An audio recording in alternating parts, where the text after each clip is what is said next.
Começamos a história ouvindo a narração de um garoto contando a história de um Fenrir, um monstro nível S capaz de destruir sozinho uma grande cidade. Certa vez, uma vila que era constantemente atacada por essa fera gastou todo o seu dinheiro para contratar o grupo do garoto, o Presas de Dragão Flamejante. Naquela noite, o Fenrir apareceu do nada e arremessou um garoto que observava sua party de longe, e nesse momento, vemos que o suposto líder do Presas de Dragão Flamejante ordenou que Bandana entrasse em ação. Ela, ao ouvir a ordem, então disparou um cabo metálico ao redor do corpo da fera para prendê-la. Porém, o Fenrir mordeu o cabo e jogou a garota contra a parede, causando sérios danos a ela. E com a tristeza de uns, vem a consagração de outros, pois após isso foi a vez da curandeira da party se consagrar para restaurar a saúde da aliada. Devidamente curada, Bandana tentou imobilizar o Fenrir novamente e dessa vez obteve êxito, permitindo que o líder golpeasse a fera com sua espada flamejante, incendiando e garantindo a vitória do time. Nosso narrador então menciona que a Bandana era uma Ranger veloz, Marlefis era uma sacerdotisa e o Golnova, o líder, era o guerreiro flamejante. Após derrotarem o Fenrir, os Presas do Dragão Flamejante se tornaram os heróis locais. A pessoa que nos está narrando essa história é justamente o jovem que levou aquele ataque inicial, e ele menciona que a história dele é uma que não se ouve com frequência, mencionando que ele é um homem comum em um grupo cheio de heróis poderosos, responsável por realizar tarefas bobas em uma jornada para salvar o mundo. A cena muda e após a vitória, vemos que a galera foi forrar a pança, porém, após morder um pedaço de carne, Golnova mencionou que ela tinha um gosto ruim e a descartou, reclamando da péssima qualidade da comida da vila. Nosso prota, que se chama Kurt, então correu para limpar a bagunça do líder, e então Golnova pediu a ele que cozinhasse algo bom para comer. Com um sorriso, nosso jovem garantiu que cuidaria disso, enquanto Bandana observou que deveria aproveitar, pois seria a última refeição feita por ele. O garoto, confuso, perguntou o que ele fez demais, enquanto o lixoso do Golnova mencionou que na real ele havia feito de menos, porque na real ele não servia pra nada. Marlefis mencionou então que, de acordo com as leis desse mundo, as parties devem ter pelo menos 4 membros, ou seja, se realmente quisessem ficar mais fortes, eles precisavam recrutar um mago de alto nível para elevar o grupo, enquanto a Bandana apontou que, embora Kurt carregasse suas bagagens, na real ele era um verdadeiro mala. E como último recurso, Kurt literalmente implorou ao seu líder por misericórdia para que permanecesse no time, mas Golnova meteu-lhe uma bicuda na costela e mandou ele calar a boca. E após isso a cena mudou e Kurt reflete que bem na realidade sua história era muito comum, a de um homem sem poderes que viajou com heróis fortes até ser dispensado e que agora não tinha pra onde ir. Vemos então que a cena mudou e após pegar uma carona com a carroça, Kurt chegou a uma cidade com apenas algumas moedas de seu último salário da sua antiga equipe e foi pra tal da trabalho ralo para procurar um emprego. Ao entrar, ele foi prontamente recebido por uma funcionária que mencionou ser da filial de Samaela, da estação de trabalho ralo. Como ele estava procurando emprego, ela explicou que ele precisava passar por uma entrevista e um teste de aptidão. E sentando-se para começar a entrevista, ela lhe pediu seu nome e idade, que ele respondeu que seu nome era Kurt Rockhans e ele tinha 15 anos. Ela perguntou de onde ele vinha e ele respondeu que da Vila Rast, nas montanhas Shin. Ao perguntar onde ele havia trabalhado, ele respondeu que realizava várias tarefas simples para o grupo de aventureiros Presas do Dragão Flamejante. A funcionária acreditava que, embora ele tivesse sido demitido, o fato de ter esse serviço em seu currículo era uma grande vantagem para ele, fazendo Kurt se sentir grato por Golnova e seus ex-companheiros terem dado essa oportunidade. Em seguida, nosso prota passou por um teste de aptidão e a funcionária explica a ele que as aptidões são talentos concedidos a ele por Deus, mencionando que talvez eles consigam descobrir nele alguns talentos ocultos. As aptidões variam do nível G ao SSS, mencionando que se, por exemplo, alguém com pouca aptidão com uma espada pode não ser capaz de cortar o aço, alguém com uma maior aptidão poderia realizar o mesmo trabalho com a mesma espada. Kurt esperava uma grande virada em sua vida com esse teste e eu sinceramente duvido disso. Eis então que os resultados saíram e descobrimos que, obviamente, deu o óbvio. Nosso prota não passava do nível G em todas as habilidades de combate, ou seja, deu ruim para ele, pois isso iria limitar muito suas chances de conseguir trabalhos. Porém, a mulher lembrou que haviam trabalhos comerciais e que ainda não haviam testado suas capacidades de forja ou alquimia, porque o técnico não estava presente nesse momento. Então Kurt teria que esperar cerca de uma semana para ver se era bom nisso. Nosso prota, no entanto, diz a ela que ele não tem dinheiro suficiente para ficar na cidade por todo esse tempo, então ela pensou em outro teste e pediu que ele levantasse um saco de areia que estava na sala. Ao tocar no saco, ele sentiu sua mana sendo drenada e ele conseguiu levantar o objeto, mas logo sentiu um peso absurdo e acabou se curvando, tentando de todas as formas se manter segurando. A avaliadora do teste então afirmou que se ele é tão forte assim, ele deve aguentar trabalhos de construção. Ela então menciona que uma cidade fronteiriça no mar graveado de Taikon Marconi estava procurando pessoas para reparar seus muros e Kurt ficou feliz por ter encontrado um emprego. A cena mudou e mais tarde, ao se aproximar do encarregado da construção com a carta de apresentação, o homem olhou para o físico mirrado do nosso prota e duvidou das suas capacidades, mas como ele estava com falta de pessoal, teria que servir. E com isso ele passou as instruções para ele fazer cimento e reparar o muro. Kurt estava prestes a perguntar se deveria infundir o cimento com mana para fortalecê-lo, mas ele foi interrompido pelo encarregado, que voltaria em 3 horas para verificar a situação e esperava que o trabalhador tivesse usado pelo menos meio barril até então, com o pagamento dependendo do desempenho dele. Ao ver o seu chefe partir, Kurt refletiu que infundir mana era um procedimento tão comum que o homem provavelmente não achou necessário explicar. No entanto, nosso prota ficou surpreso que meio barril fosse considerado suficiente e, de qualquer forma, ele prometeu dar o seu melhor nesse trabalho. Eis que 3 horas depois, o chefe voltou para verificar e ficou completamente pasmo com o que o garoto havia realizado. Kurt se desculpou por ter acabado com o cimento, mas esse aí não era o problema. Na real, o que rolou por ali é que Kurt, que já podemos prever que é um apelão desgraçado,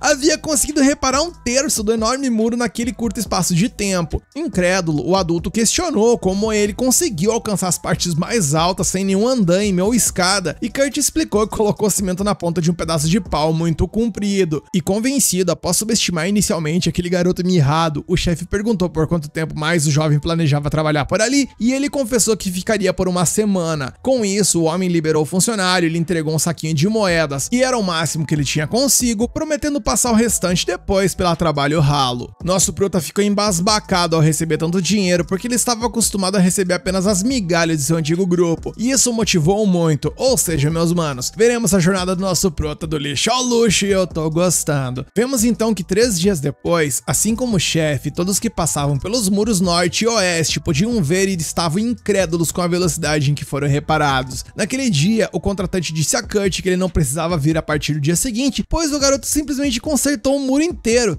deixando sem trabalho aqueles que dependiam disso para comer. Ainda assim, como um pequeno consolo, o homem observou que o desempenho dele era típico de um nível SS ou um SSS para esse tipo de trabalho. Após isso, ele deu mais uma parte do pagamento a ele e recomendou que procurasse outro emprego na capital. E o nosso prota, apesar de seu excelente desempenho, voltou para Halo se sentindo um fracassado, pois sentiu que foi bajulado levianamente e expulso novamente. Eis então que ele retornou a Halo e, no meio de uma conversa com a atendente, ele viu uma garota batendo boca com uma funcionária por ali. A entrevistadora de Kurt foi resolver a disputa e soube que a cliente queria contratar um minerador, mas ela insistia em pagar com base em bons resultados, sem pagamento antecipado por uma montanha e sem garantias. E como era esse o caso, a funcionária sugeriu que a cliente recrutasse investidores para desenvolver a mina, mas ela argumentou que a montanha seria confiscada se não pagasse os impostos em uma semana. E se intrometendo na prosa sem ser chamado, nosso prota se ofereceu para o trabalho, já que sempre cavou nas minas de sua vila. A contratante não ficou satisfeita com o chassi de grilo do nosso prota, preferindo um anão robusto com a aparência durona e tal.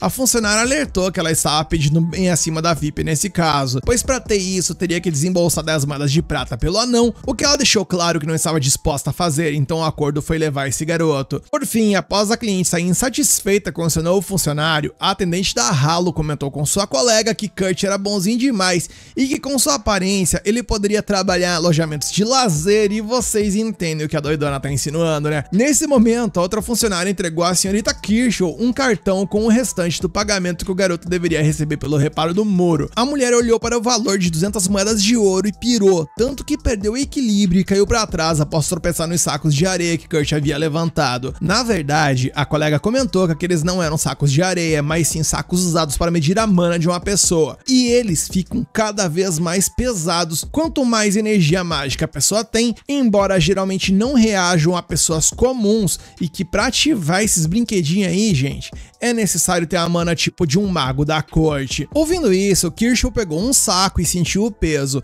e embora ela não ache tão pesado, ela se lembrou de Kurt lutando muito para levantar aquilo, e começou a se perguntar quem é esse cara, e pelo visto ele é apelativo pra cacete, e prota apelão de bom coração é sempre bem-vindo aqui no canal do Mob. A cena então mudou e vemos que ele foi levado para trabalhar em uma área mais remota, onde havia apenas uma pequena barraca, na qual ele e a chefe deveriam dormir juntos, pontos, segundo ela. Kurt afirmou que não poderia dividir uma barraca com uma mulher tão bonita quanto a senhorita Yulisha. E essa declaração deixou a mulher completamente envergonhada, achando que o garoto estava zombando dela, mas Kurt garantiu que nunca havia visto alguém tão bonita quanto ela em seus extensos 15 anos de vida. Ou seja, galera, apelão e ousado, já concorre à prota da temporada esse cidadão. Yulisha, travadona de vergonha, não quis mais ouvir nada e mandou o garoto parar de falar. Pouco depois, ela mencionou que ela era aventureira desde os 10 anos de idade, então não havia como ela ser considerada bonita.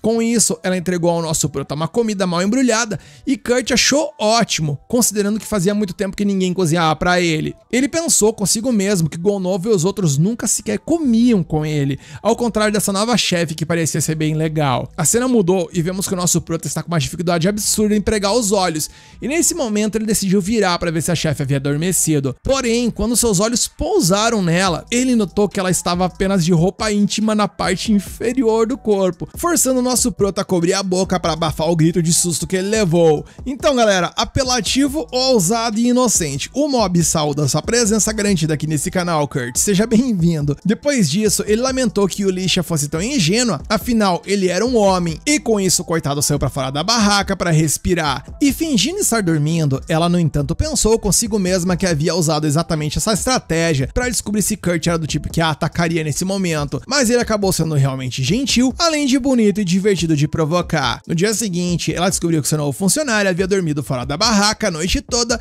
e notou que ela havia consertado o botão de seu casaco. E agradecida, Yulisha pensou que talvez ele estivesse no emprego errado, já que tinha até dom para costura, mas como ele estava lá, anunciou que começaria a trabalhar em breve, pois precisaria ganhar 10 moedas de ouro naquela semana.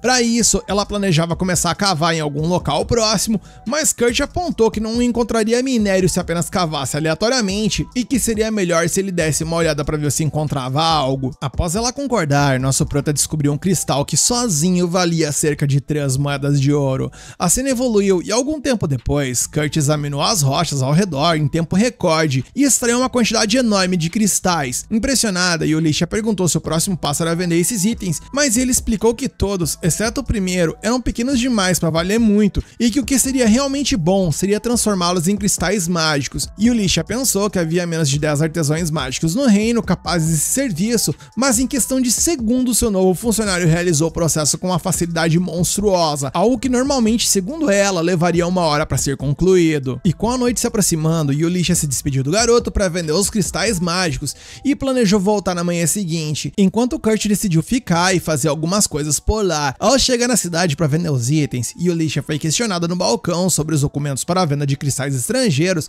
mas ela informou que esses foram produzidos domesticamente. Confuso, o soldado perguntou sobre qual oficina ela pertencia, então ela mostrou um colar provando que ela era uma aventureira a serviço direto da família real, e com isso ela ganhou acesso a uma pedra de teletransporte para ir à capital. Como Yulisha era uma ex-aventureira que servia à realeza, essas pessoas não acreditariam nela mesmo que ela contasse a verdade.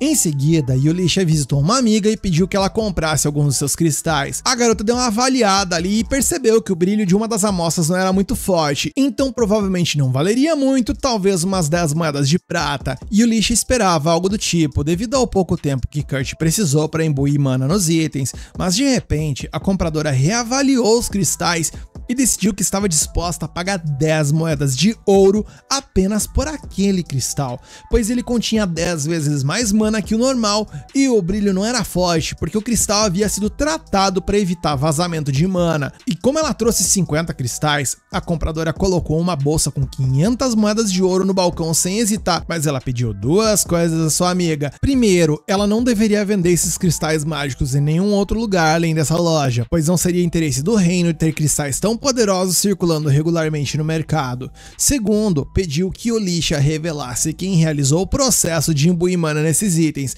mas a chefe de Kurt se recusou a fornecer informações do funcionário sem sua permissão. E com a negativa, a dona da loja chegou chegando e lembrou que ela era uma maga da corte real com o status de conde honorário. Ela não estava simplesmente pedindo, ela estava ordenando. No entanto, Yulisha argumentou que não servia mais à família real e não precisava obedecer às ordens dela. Então a amiga desistiu e apenas pediu como amiga de fato que garantisse que o responsável não fosse para outro país e que o informasse que ela estava oferecendo a ele a direção de um laboratório real de pesquisa em tecnologia mágica, com o título de barão honorário ou até mesmo conde honorário. Rapaz, Rapaz, ele foi de 0 a 100 com muita velocidade. Ao sair da loja, Yulisha tentou assimilar como havia acabado de adquirir 500 moedas de ouro e como o nosso prota poderia se tornar um conde honorário. E sem conseguir tirar isso da cabeça, ela voltou a ralo para perguntar a Kirschel sobre Kurt. E da mesma forma, a atendente queria saber dela mais algumas informações sobre ele também. Inicialmente, ela tentou proteger a privacidade do cliente, mas quando Yulisha mostrou seu brasão, não teve jeito. E a garota revelou que Kurt era dos presas de dragão flamejante, mas havia sido demitido não apenas de lá, mas também do trabalho da construção, trabalhando por apenas 3 dias, e seu pagamento foi de 200 moedas de ouro, pois ele simplesmente terminou de consertar os muros norte e oeste sozinho. E falando em dinheiro, a ex-aventureira pediu à funcionária que depositasse 499 moedas de ouro na conta de Kurt e ordenou que não divulgasse nenhuma informação sobre ele pra ninguém. A cena mudou e Yulisha voltou para onde nosso prota estava e descobriu que o doidão havia construído uma casa de madeira no local em menos de um dia. Ela, para tirar a limpo, perguntou a ele sobre o que ele achava disso, se ele achava normal, e ele respondeu que sim, explicando que as pessoas costumavam fazer isso em sua cidade natal, e ela mentalizou que de normal isso não tem absolutamente nada. Temos uma mudança de cena e vamos para a party dos imbecis, também conhecidos como presa de dragão flamejante, onde eles estão lutando contra uma criatura gigantesca. Golnova pede para ser curado após ter sofrido ferimentos na batalha, mas Marlefs não consegue fazer isso. Enquanto ele bloqueia os ataques da árvore maligna, ele pergunta se o novato não consegue usar magia de fogo, mas ele reclama que Golnova disse que ele próprio era capaz disso. E vendo o circo pegando fogo, Bandana então pensa que esse grupo foi de vala, demonstrando apreciação por esse fato. Cena muda e nosso prota, que não tem nada a ver com o problema dos outros, fica chocado ao saber que eles querem que ele seja o diretor do laboratório real de tecnologia mágica, o que significa que ele se tornaria um nobre. Yulisha explica que a pessoa que ela pediu para avaliar os cristais mágicos atua como um mago da corte real, e Kurt, ao ouvir isso, reconhece que é uma grande oferta, mas ele recusa, pois internamente ele reflete que não consegue se ver em um papel que o coloque acima dos outros, além de se sentir mal pelos presas de dragão flamejante, e externamente ele argumenta com sua amiga que seu principal papel é trabalhar com ela, e então pergunta se a venda dos cristais foi o suficiente para cobrir os impostos. Ela responde que os vendeu por um preço ótimo, mas já que não foi ela quem os criou, ela então pegou um pouco como uma comissão e depositou o restante na conta dele. Ele menciona que não era necessário, mas Yulisha insiste que era, pois se sentiria culpada em aceitar essa bolada de dinheiro. De qualquer forma, ela planeja continuar minerando e conta com o jovem para apoiá-la, e Kurt fica entusiasmado, principalmente porque ele encontrou o que parece ser um bom veio mineral. No entanto, Yulisha está preocupada com o fato dele não ter dormido nada, mas ele menciona que tá de boa com as 6 horas de sono que ele teve, algo que a surpreende, já que o doidão ali simplesmente construiu uma casa sozinho durante a noite. Ela então começa a contabilizar as horas ali, quanto tempo era necessário para cortar as árvores e construir a casa, enquanto o nosso prota pensa que ela está chateada porque ele dormiu demais, lembrando que costumava dormir apenas 4 horas por dia no seu antigo grupo, e tiltando de nervoso, ele promete compensar o sono excessivo, e Yulisha não entendeu foi nada. Após o papo deles, Kurt leva Yulisha a uma área que ele acredita ser boa para mineração. Yulisha confessa que não vê nada de especial e então explica que, considerando a topografia da montanha, deve haver minérios abaixo dela, mas Yulisha não deve cavar mais do que 50 metros, dizendo na sequência que iria para outro lugar. Ela pensou que eles iriam cavar juntos, mas ele explica que planeja cavar ao redor da área onde ele encontrou aquele cristal grande ontem. A cena evolui e mais algumas horas depois, a moça grita de felicidade ao encontrar um topázio extremamente valioso, avaliando que deve valer cerca de 3 moedas de ouro. Além disso, ela também poderia pedir a Kurt para transformar isso em um cristal mágico de graça, e isso faria com que ela atingisse sua meta. Com isso em mente, ela demonstra uma felicidade beirando a paixão ali, mas ela volta à realidade pensando que ela não pode ficar usando e abusando dele. A cena continua evoluindo, e com um sorriso de orelha a orelha, ela vai até Kurt, imaginando que não se surpreenderia se o maluco tivesse construído um túnel de mineração inteiro, e ao ver, ela simplesmente se surpreendeu. Afinal, errada ela não tava, pois o nosso prota simplesmente construiu uma mina nesse meio tempo. Yulisha entra e nota um brilho intenso, então se pergunta se eles não precisam de lanternas por causa do musgo que brilha. De qualquer forma, ela fica em pânico ao perceber que o túnel é enorme de uma forma surreal e que era logicamente impossível para alguém ser humano conseguir fazer isso tão grandioso em tão pouco tempo. Nisso, nosso prota chega e lamenta que tudo que ele extraiu foram pedras inúteis junto com pequenos fragmentos do mineral que estava procurando. Yulisha dá uma olhada nas tais pedras inúteis, mas ela reconhece que na verdade elas parecem bastante bonitas, e Kurt concorda, mas como elas são abundantes, aquelas pedras de mitril não têm muito valor. E ao ouvir ouvir esse nome, Yulisha fica tiltada, afinal, Mithril não é apenas mais valioso do que ouro, mas é mais caro que platina também. E Kurt, por sua vez, menciona que esse material é tão comum na vila de onde ele veio, que as pessoas até jogam fora. Surpresa ao ouvir isso, Yulisha pergunta qual mineral ele estava procurando e ele responde que é oricalco. Ela então se lembra que esse mineral lendário é conhecido como o metal dos deuses e ela nem sabia que existia nessa montanha. E segurando uma amostra, nosso prota menciona que é possível extrair esse minério de qualquer lugar. Você simplesmente precisa cavar por mais de 7 quilômetros. Nisso ela pergunta até meio com medo da resposta ali, perguntando se ele conseguiu cavar tanto em 8 horas e então voltar à superfície após isso. E ele responde que sim, como se fosse um passeio no parque, e deixou claro que não só abriu o buraco, mas também fechou ele, porque era muito perigoso deixá-lo aberto. Dito isso, ela observa atentamente os arredores e nota que ele atravessou toda a montanha com seu túnel. E conforme a cena evolui, vemos que 2 dias depois, Kurt termina a mineração e retorna a Samaela com Yulisha, e o túnel que ele abriu era capaz de conectar essa cidade com a cidade do Sr. Tycone, e com isso, Yulisha permite que os membros da guilda dos mercadores utilizem essa rota em troca de uma taxa de manutenção, e a mulher dessa forma poderá cobrir os impostos com esse dinheiro. Em um determinado momento, enquanto caminhava pela rua, Kurt é abordado por Bandana, que lhe diz que não faz mais parte do Presa de Dragão após várias coisas acontecerem. Temos então um flashback, onde ela lembra que Golnova comeu em um restaurante popular e saiu sem pagar a conta porque achou a comida terrível. Conforme caminhava, ele foi abordado por Bandana na rua e ele queria saber se ainda tinha carne defumada que o Kurt havia preparado, mas ela lembra que ele já tinha comido tudo. Ouvindo isso, o troglodita aponta sua espada para ela e ordena que ela traga o garoto de volta, nem que seja na base da bicuda. Calmamente, Bandana garante que fará o que puder e, utilizando sua velocidade, ela pega um cristal de teletransporte dele. Após sair do beco onde ela encontrou Golnova, ela vê guardas procurando por ele por causa do problema no restaurante e pensa que Marlef teve sorte de ter sido chamada pela igreja, e no frigir dos ovos ela estava certa, porque o grupo acabou indo pelo ralo. Voltamos então ao presente, onde Bandana decide deixar toda essa confusão de lado e simplesmente diz que foi dispensada, pois não quer que seu alvo de vigia também se enrosque nessa treta. Ouvindo isso, Kurt lamenta não poder voltar aos Presas de Dragão Flamejante nesse momento, até porque ele admira Golnova e se sente em dívida com ele. Meu Deus, Kurt, acorda. Bandana então pergunta se ele está procurando por algum trampo, mencionando que conhece alguém de um ateliê que precisa de sua assistência. De acordo com ela, existem apenas 15 Atelier Meisters com permissão oficial no país,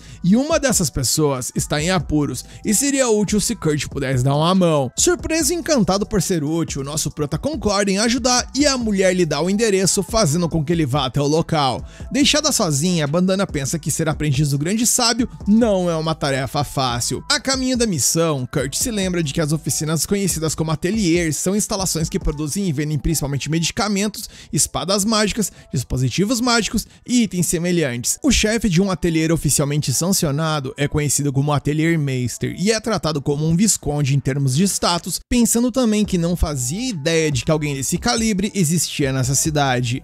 Eis então que ele chega ao endereço escrito no papel que Bandana lhe deu e ele percebe que a casa parece bastante comum, mas uma placa ali dizia Atelier Ofélia. Quando ele bate, uma menina muito jovem atende a porta e ele se questiona se ela seria a Atelier Meister. E vendo o rosto surpreso do humano, a garota pergunta se ele está agindo assim porque não está acostumado a lidar com elfos, então ele explica que não é o caso, se apresentando como Kurt e perguntando se ela era a mestre do atelier. Ela então diz que se chama Michelle e que não é a Atelier Meister, mas é a assistente dela. Kurt diz que veio para ajudar a pedido da senhorita Bandana e a assistente, feliz por finalmente ter alguém para ajudar, puxa ele para dentro. Ao chegar ao local, Kurt aperta seu nariz devido ao fedor e ele descobre que eles precisavam de alguém para limpar a cozinha.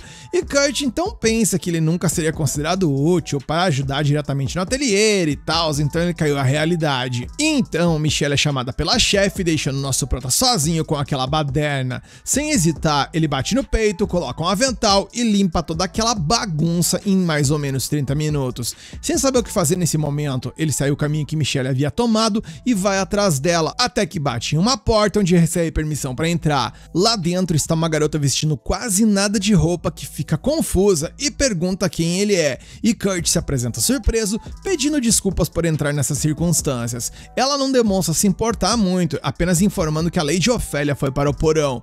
Nesse momento, Kurt nota uma marca de maldição na barriga da garota e pede para dar uma olhada mais de perto. Com a permissão dela, ele toca na marca e vê que ela não sente dor, e pensa que é porque essa maldição consumiu tanto dela que ela mal consegue sentir dor nesse momento. E demonstrando estar com fome, nosso prota se oferece a preparar algo leve para ela. Ao chegar na cozinha, ele percebe que estava tocando o corpo de uma mulher nua e cora, e a distração faz até com que ele tropece em um banquinho no meio do caminho e caia de cara no chão. A cena então muda, e enquanto isso, vemos que Ulysses tem uma reunião com sua amiga da corte, querendo saber qual seria o valor. A garota de cabelo roxo oferece 50 mil moedas de ouro pelo mitril e oricalco, o que faz ela quase ter um infarto ao ouvir a cifra. Ela então chama a mulher pelo nome de Mímico e pergunta o que ela acha que vai acontecer se descobrirem que Kurt existe, e Mímico responde de maneira direta que o garoto poderia facilmente ser sequestrado ou até mesmo assassinado. Honestamente, ela não tem ideia de como uma criança tão incrível permaneceu escondida por tanto tempo. Yulisha menciona que ele foi demitido dos Presas de Dragão, o que lembra a Mímico que o líder desse grupo está sendo procurado pelas autoridades. Ela quer saber o que sua amiga planeja fazer com ele a partir de agora,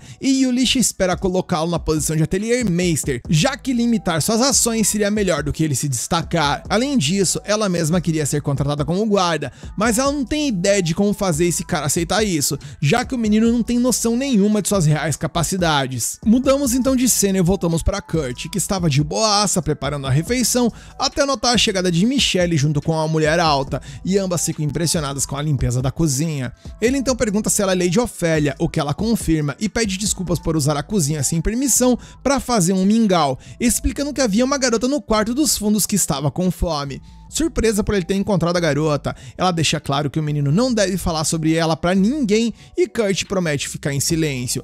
Dessa forma, Ofélia lhe paga uma quantidade generosa pelo serviço de hoje e pede que ele volte amanhã no mesmo horário. Quando Kurt sai, a mestra se arrepende de ter permitido que aquela garota tivesse contato com estranhos, já que ela deve fazer de tudo para impedir que a maldição piore. Então, Ofélia vai até o quarto da garota mencionada com a refeição e pede para ela não abrir as cortinas de maneira como estava fazendo naquele exato momento, porque alguém poderia vê-la e isso poderia dar ruim.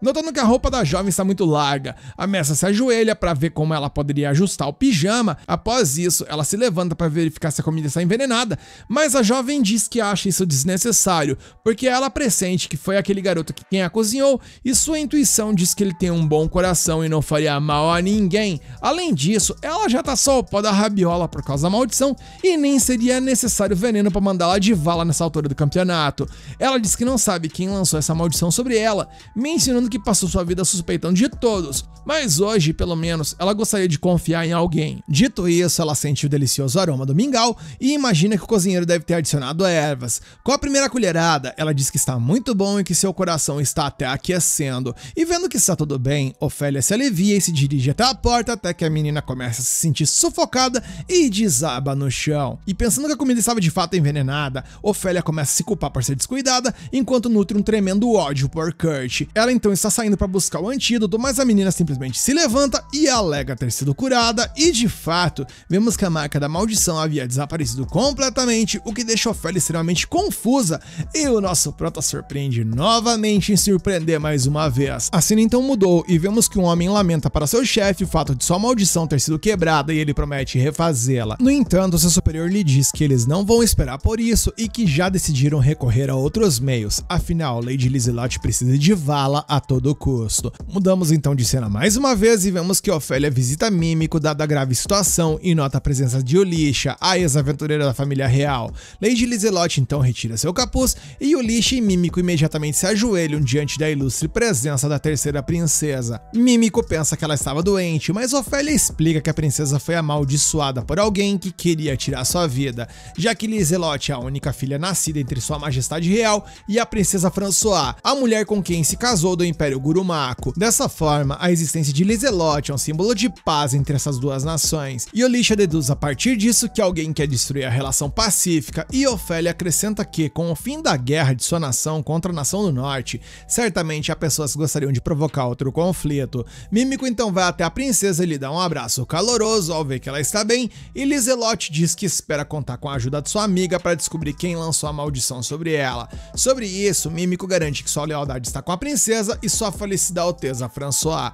Dito isso, ela fica surpresa ao saber que Lizelotte quebrou uma maldição tão poderosa e a monarca compartilha alegremente que tudo foi graças a um homem chamado Kurt, o que deixa Mímico e Yulisha obviamente em polvorosa, afinal o cidadão não para de surpreender. Como a revelação pegou todo mundo de surpresa, Ofélia precisou explicar para elas que a princesa havia comido um mingau feito por Kurt e dessa forma quebrando a poderosa maldição que a afligia. Quanto ao culpado que planejou tirar a vida da Lady Lizelotte, considerando que se trata de alguém habilidoso em maldições, com conexões capazes de adulterar as proteções contra maldições do próprio palácio, Mímico tem 3 suspeitos principalmente: Sanova, o primeiro general das forças expedicionárias reais, Tristan, um bispo da igreja Polã, e Isadora Arquimama, a terceira rainha de sua majestade real. Ofélia acredita que Tristan poderia ter utilizado seus seguidores para adulterar as proteções do quarto de Lizelotte, enquanto a princesa acrescenta que sua madrasta, no caso a Isadora, pode se mover livremente pelo palácio real e poderia muito bem ter mexido neles.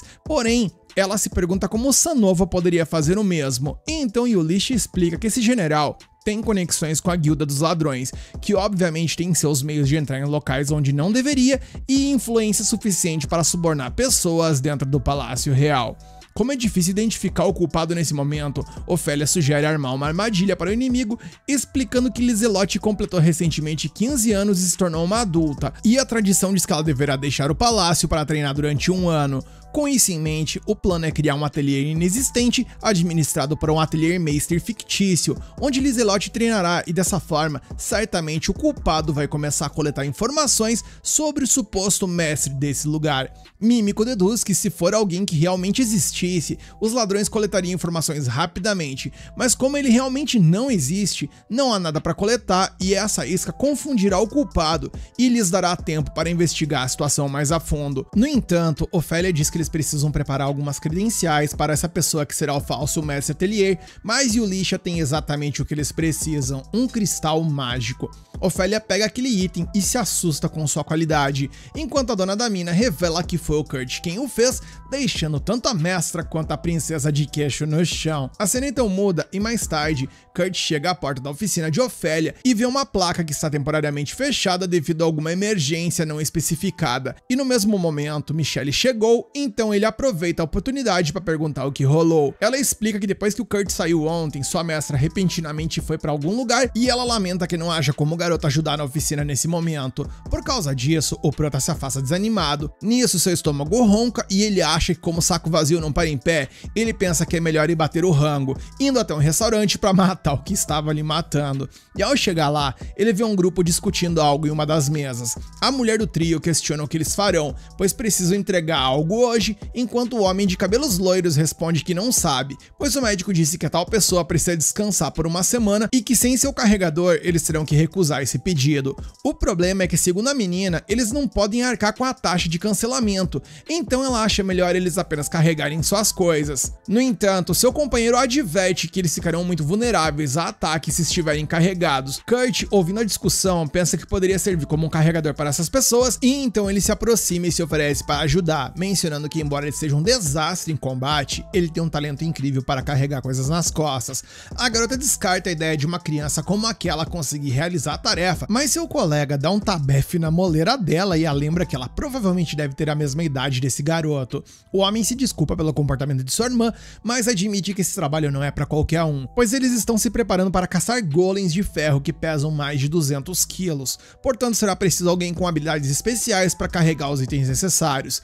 Kurt então garante a eles que 200 quilos não são nada para ele, propondo a eles então um desafio. Se ele conseguir levantar os 2 homens da equipe, isso provará que ele é a pessoa certa para o trabalho. E sem esperar que nenhum deles concorde, Kurt apenas levanta um dos homens sobre o ombro como se fosse um brinquedo, deixando o resto das pessoas perplexas. Não o suficiente, ele pega o loiro, que segundo ele, com sua armadura, pesa mais de 150 quilos, e imediatamente ele os levanta, fazendo a clientela do restaurante aplaudir o espetáculo. E bem, com isso feito, tá contratado o menino Kurt e a equipe partiu para a missão. O cara de armadura se apresenta como Kans, um guerreiro pesado e que, embora ele empunhe uma espada, ela é praticamente ornamental, pois seus próprios punhos machucam mais que qualquer lâmina. O outro homem se apresenta como Danzo, o samurai que lidera esse grupo. Kurt pergunta o que é um samurai e Danzo explica que é uma variante oriental de um espadachim. Por último, a garota se apresenta como Sina, uma patrulheira. Kanzo estende a mão para o novo companheiro de equipe e informa que a equipe se chama Sakura. Ele explica que eles têm outro carregador chamado Bibinoki, mas ele levará uma semana para se recuperar de um resfriado e Kurt se curva e agradece por contratarem alguém comum como ele, e eu urrei com esse comum, pois esse cidadão é qualquer coisa, gente, menos comum. E a reação das pessoas por ali obviamente é semelhante à minha, porque eles já perceberam que esse cara aí é qualquer coisa além do comum, mas a reação de risos confunde o nosso prota. Kanzo dá uma bagunçada de leve no cabelo dele e diz que conta com ele, e Kurt só pensa que deve tentar não estragar tudo com esses caras legais. Mas já na sequência, antes mesmo de chegarem à caverna onde a missão deve ser realizada, Kurt pisa em um slime no meio do caminho e fica com o pé preso. Sina diz pra ele que é só um simples slime, que ele só precisa esmagar o núcleo da criatura. Só que ele é tão incompetente que ao tentar bater o slime, ele acabou enfiando a faca na própria perna, gente. Meu Deus. Sina então resolve a situação com apenas um golpe e reconhece que seu colega avisou que ele era ruim em luta, mas ela precisa dar os parabéns pra ele porque ele era ruim demais. Ainda assim, Kanzo e Danzo garantem a ele que não há nada com que se preocupar, pois são eles que precisam lutar. E Kurt fica chocado porque seus companheiros não ficaram bravos com ele por falhar, já que isso era muito comum no seu antigo grupo, onde ele levava bicuda a cada falha. E o que ele tá sentindo agora deve ser tipo um trauma de um relacionamento tóxico, algo que o fez até se emocionar por ver que as coisas podem ser de outro jeito. Finalmente, o quarteto entra na caverna e a patrulheira prepara um musgo brilhante para espalhar e iluminar o caminho. Kurt aponta algo que viu ao longo do caminho e ela explica que é esterco de Goblin, e pelo cheiro ainda está fresco, o que significa que os monstros não estão longe. Kanzo pede a todos para manter a calma, pois certamente podem lidar com 1 ou 2 Goblins sem dificuldade, mas se acabar sendo uma horda, eles sempre podem fugir. E conforme eles avançam, vemos que a masmorra começa a semelhar umas ruínas ali e tal, e Kurt nota algo estranho na parede, mas é interrompido pela chegada de um Goblin, e naquele instante, Sina tira uma faca em seu peito e Danzo finaliza com sua espada. O problema é que as vozes de vários monstros semelhantes podem ser ouvidas à distância, indicando claramente que há muitos deles nesse local. Para piorar a situação, eles estão vindo inclusive da entrada, o que significa uma coisa, gente: qualquer tentativa de fuga não vai rolar e o grupo vai precisar lutar.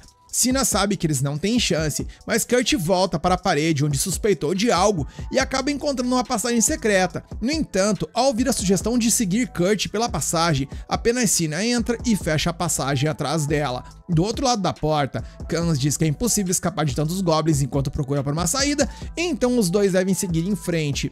Kurt responde que quer ficar e lutar, mas Sina grita que ele não consegue nem derrotar um slime e que só atrapalharia tanto o Kanzo quanto o Danzo. E ouvindo essas palavras, nosso prota reflete o quanto a garota queria estar lutando ao lado deles. Do outro lado, Kanzo pergunta a Danzo se ele se arrepende da decisão deles, ao que ele afirma que não e devolve a pergunta. E Kanzo responde que morrer para proteger sua irmãzinha é a maior honra que um irmão mais velho poderia ter, enquanto o samurai conclui que uma morte sem vergonha é o orgulho de um guerreiro, e seu amigo concorda que não há arrependimentos em lutar pela sobrevivência de seus companheiros. Ou seja, galera, os manos ali são pessoas incríveis. Kurt ouve essa conversa e fica surpreso por ter sido aceito como um deles tão rapidamente, embora lamente não poder fazer nada para ajudar.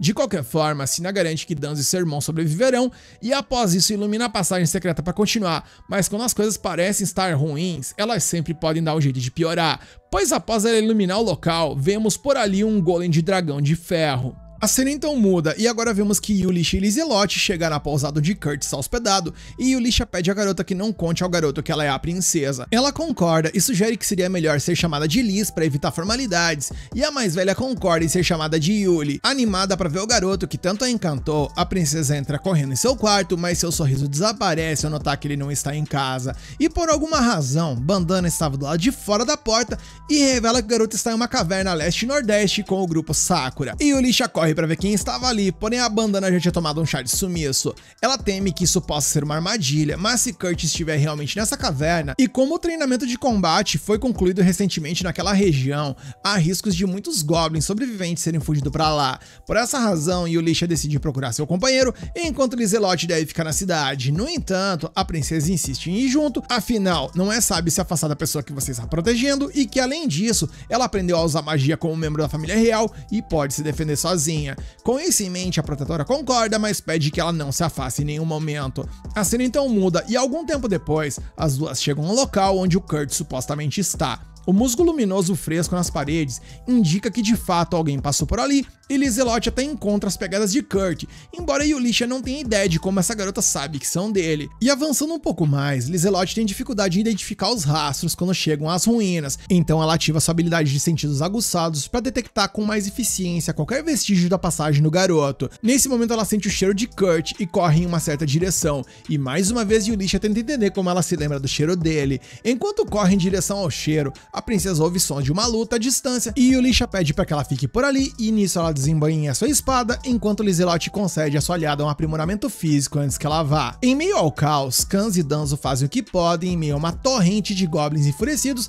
até que Yulisha chega por lá para salvar o coro da galera. A cena então muda, e dentro da passagem secreta, Sina não consegue acreditar no azar que tiveram de se deparar com tal criatura, e começa a se arrepender de ter aceitado essa missão, pois agora todos seus amigos estão em perigo, e sentindo-se culpada, ela pede desculpas a Kurt por tê-la arrastado até lá.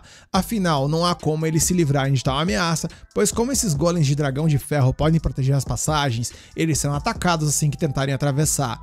Por sua vez, Kurt consola a garota e se levanta para cuidar dos golems, o que deixa a garota aterrorizada, que não entende o que ele está tentando fazer. Kurt então se aproxima dos golems, ele desvia então de um golpe e arranca sua cauda como se fosse um boneco. Nisso ele faz o mesmo com a cabeça do monstro, desmontando peça por peça, enfiando sua adaga em aberturas específicas naquela armadura, deixando Sina simplesmente boquiaberta. Depois que ele fez isso com todos os inimigos, Sina queria saber o que está acontecendo nesse lugar, então Kurt explica que ele está acostumado a minerar golems de ferro. Nesse momento, Yulisha alcança os dois membros que entraram na passagem secreta e a patrulheira relata, totalmente incrédula e aterrorizada, que o nosso mano Kurt desmontou cada golem como se tivesse brincado de Lego e até chamou isso de mineração. Vendo que sua parceira retornou, Kurt pede a ela que ajude Kanz e Danzo, mas ela informa que os dois já estão a salvo. Nisso ela pensa consigo mesma que ouviu algumas lendas sobre um homem com aptidão de nível G em combate, que por acaso tinha aptidão nível S em colheita, e segundo essa lenda, esse homem usou uma foice para derrotar um dragão espinhento, e Yulisha começa a associar essa história com o caso de Kurt. Cortando a filosofia da moça, Lizelot chega logo depois e seus olhos brilham com o talento inigualável do mestre Kurt. Depois que toda a equipe se reagrupou, Kanz mencionou que foi o outro membro do grupo que lhes trouxe esse trampo, mas não falou nada sobre a possibilidade da debandada dos goblins, algo que Yulisha nominou como fatalidade. De qualquer forma, ele e Danzo agradecem a Yulisha por sua ajuda.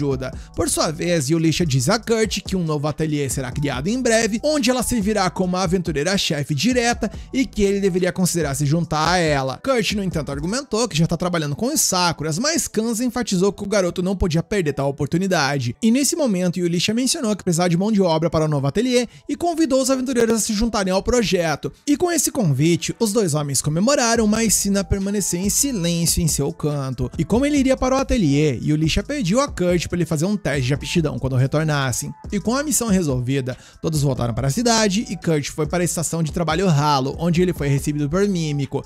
Ela se apresentou como uma maga da corte real e era responsável por administrar o teste de aptidão de Kurt, dizendo que já tinha visto seu cristal mágico antes, mas precisava conhecer o criador daquela obra pessoalmente. A cena então mudou e naquela noite, o grupo Sakura estava comemorando a sua missão bem sucedida e o convite para o ateliê, mas vemos que Sina permaneceu abatida ali por alguma razão. Voltamos então para Mímico e ela informou a Yulisha que disse ao Kurt que ele tinha as seguintes aptidões: nível B para limpeza, culinária e mineração e nível C para todo o resto. Yulisha então perguntou quais eram os resultados reais e a maga explicou que a estação de trabalho só podia medir talentos dos níveis G ao SS, o que significava que qualquer coisa além de sua capacidade de medição era classificada como SSS, e esse era o caso do nosso prota.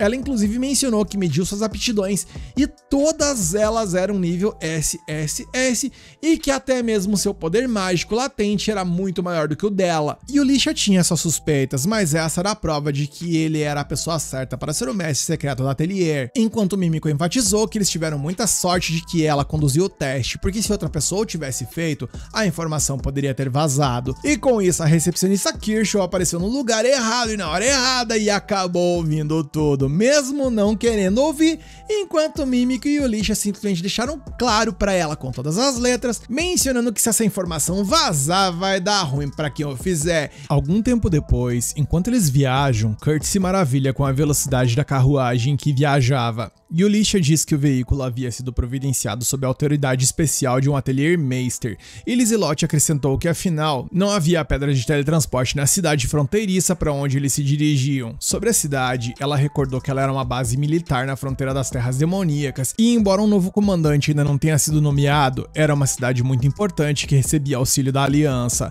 Danzo acrescentou com orgulho que eles serão os aventureiros pessoais de um ateliê recém-construído em uma cidade tão significativa. Com isso dito, Kans perguntou o que fariam sobre Bibinoki, e o samurai pediu para deixar esse assunto com ele. Mudando de assunto, ele quis saber como era esse mestre ateliê, e vendo a dificuldade de Yulisha em explicar, Sina concluiu que aquelas pessoas não haviam contratado o grupo por suas habilidades, mas para mantê-los de bico calado, porém, se necessário, ela fará de tudo para proteger seu irmão e Danzo. Algumas horas depois, a carruagem chegou ao muro que Kurt havia ajudado a reconstruir dias atrás, o que o deixou desanimado. Lizelotte perguntou o motivo, e ele explicou que havia trabalhado na reparação no muro, mas foi demitido 3 dias depois. Curiosamente, parecia que pouco progresso havia sido feito depois que o garoto deixou o local, e Yulisha supôs que talvez estivessem consertando de uma maneira diferente. Sem demora, a mulher conduziu seus companheiros a um local que serviria de base para o ateliê. O grupo contestou que parecia mais um terreno baldio, então ela explicou que esperariam na estalagem até que tudo estivesse pronto. Com isso dito, ela questionou se Kurt conseguiria construir o ateliê sozinho, uma pergunta que deixou o grupo Sakura perplexo. Kurt explicou que daria conta se fosse uma cabana de madeira, mas construir um ateliê em um dia parecia loucura, e Kans, Danzo e Sina concordaram que era a coisa mais insana que eles já tinham ouvido. Então Kurt acrescentou que precisaria de mais 2 dias para concluir o trabalho, o que novamente deixou Sakura sem palavras. Yulisha explicou que o jovem poderia levar o tempo que precisasse e que teria os materiais necessários para o trabalho, e diante disso, Kurt fez uma lista de tudo o que ele precisava e entregou a ela, com itens como ametista, safira e penas de grifo. Depois de notar que Sina parecia desconfiada de algo, Yulisha chamou todos para irem à estalagem para não perturbar o nosso protagonista, lembrando Kurt de que ele deveria retornar à estalagem sempre que precisasse comer e descansar.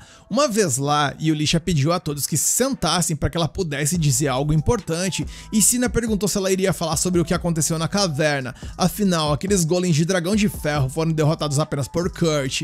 Ele disse que estava acostumado a minerar golems de ferro e destruiu aqueles monstros com apenas uma adaga. Pensando nisso, Sina exigiu que Yulisha lhe dissesse quem era aquele sujeito e quem Lizelotte também realmente era. Primeiramente, Yulisha se apresentou como uma aventureira que costumava servir a família real, e após isso a outra garota se identificou como Lizelotte, e mostrando o brasão de sua adaga, ela revelou ser a terceira princesa desse reino, mas estava ocultando sua identidade por certos motivos no momento. Portanto, Sina perguntou se Kurt também era da realeza, e Yulisha explicou que nem da realeza, tampouco da nobreza, e que pra falar a real, ela não tinha nem ideia de quem aquele doido realmente era. O que se sabia era que suas habilidades de combate eram todas de rank G, enquanto as não relacionadas à luta eram todas de rank SSS, como transporte e mineração, por exemplo. No entanto, ela menciona que nem mesmo o cidadão sabia disso, e eles certificaram de esconder, fazendo pensar que ele era rank C ou B no máximo. A grande questão era que Kurt seria o novo mestre ateliê por ali,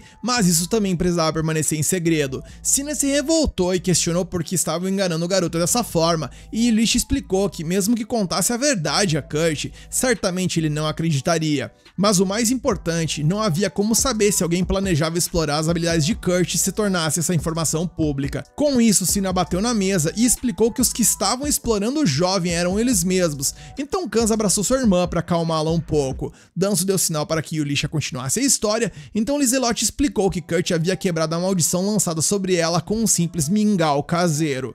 Yulisha acrescentou que alguém estava atrás da princesa, então eles escolheram aquela cidade fronteiriça para a construção do ateliê, permitindo que identificasse o inimigo por trás da perseguição. Ainda assim, Sina reclamou que Kurt não sabia de nada disso, e Lizelotte compartilhou que o garoto não tinha nem ideia de quem ela era, mas assim que soube que Lizelotte estava sob aquela maldição, ele a salvou sem pedir nada em troca. Segundo Yulisha, o jovem é puro demais e sempre colocava os outros em primeiro lugar, e por ele ser um cara gente finíssima, ela jura que quer proteger ele com tudo que tiver à disposição. Enquanto Lizelotte diz que pede a eles não como princesa, mas como amiga do mestre Kurt, que eles os ajudem e que também guardassem segredos sobre tudo isso. Ouvindo uma história tão complicada, os Sakura abaixaram a cabeça em tom reflexivo e levaram alguns segundos para responder. O primeiro a falar foi Danzo, afirmando que o dever de um cavaleiro era obedecer à realeza. No entanto, como aventureiros, eles não tinham tal obrigação. Porém, eles também eram companheiros que se arriscariam a morrer ao lado de Kurt, então eles eram amigos dele. Kans concordou e acrescentou que não precisavam de motivos para ajudar amigos, e Danzo completou que por elas serem amigas do Kurt, ele também jurará sobre sua própria lâmina que fará de tudo para protegê-las.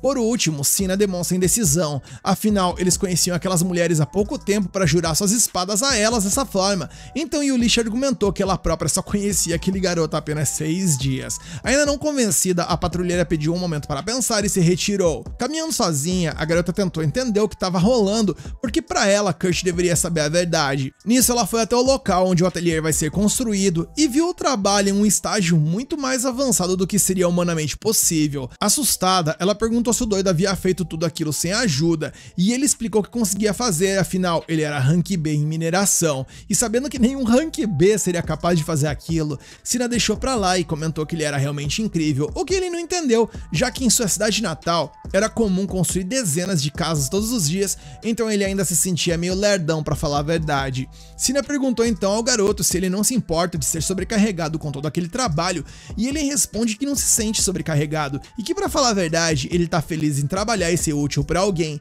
considerando que ele era chamado de inútil por seus ex-companheiros de equipe todo santo dia até que o expulsaram do time. Ouvindo isso, Sina se lembra que Yulish tinha mencionado que Kurt era um garoto de coração puro, e ela começa a entender melhor sua perspectiva, e com isso a aventureira declara firmemente que ela e Kurt são oficialmente amigos a partir de agora. A cena então muda e Danzo está sentado em um banco de parque quando uma carruagem para em frente a ele. Sentado atrás dele e trabalhando como informante, Bandana afirma ter descoberto a maioria dos detalhes, e eu até agora não entendi se essa guria é gente boa ou é gente podre. Ela explica que Bibinoki, também conhecido como Homem das Mil Faces, aceita missões de vilões antes de se infiltrar em grupos de aventureiros, ou seja, ele é um canalha que arruinou muitos grupos e que ele aceitou essa última missão para mandar o Sakura de arrasta, já que um grupo rival está ressentido por Sakura ter aceitado um trabalho que eles queriam, e eu tinha certeza que esse desgraçado tinha as mãos sujas. Ela explicou que Bibinoki foi enviado por causa disso, e os detalhes da situação estão no papel que Bandana entregou ao samurai. Naquela noite, em uma taverna na cidade de Samaela, um homem está assediando uma garçonete de maneira degradante, e depois de não conseguir nada, resmunga para si mesmo que não havia contado com a sobrevivência dos canalhas de Sakura,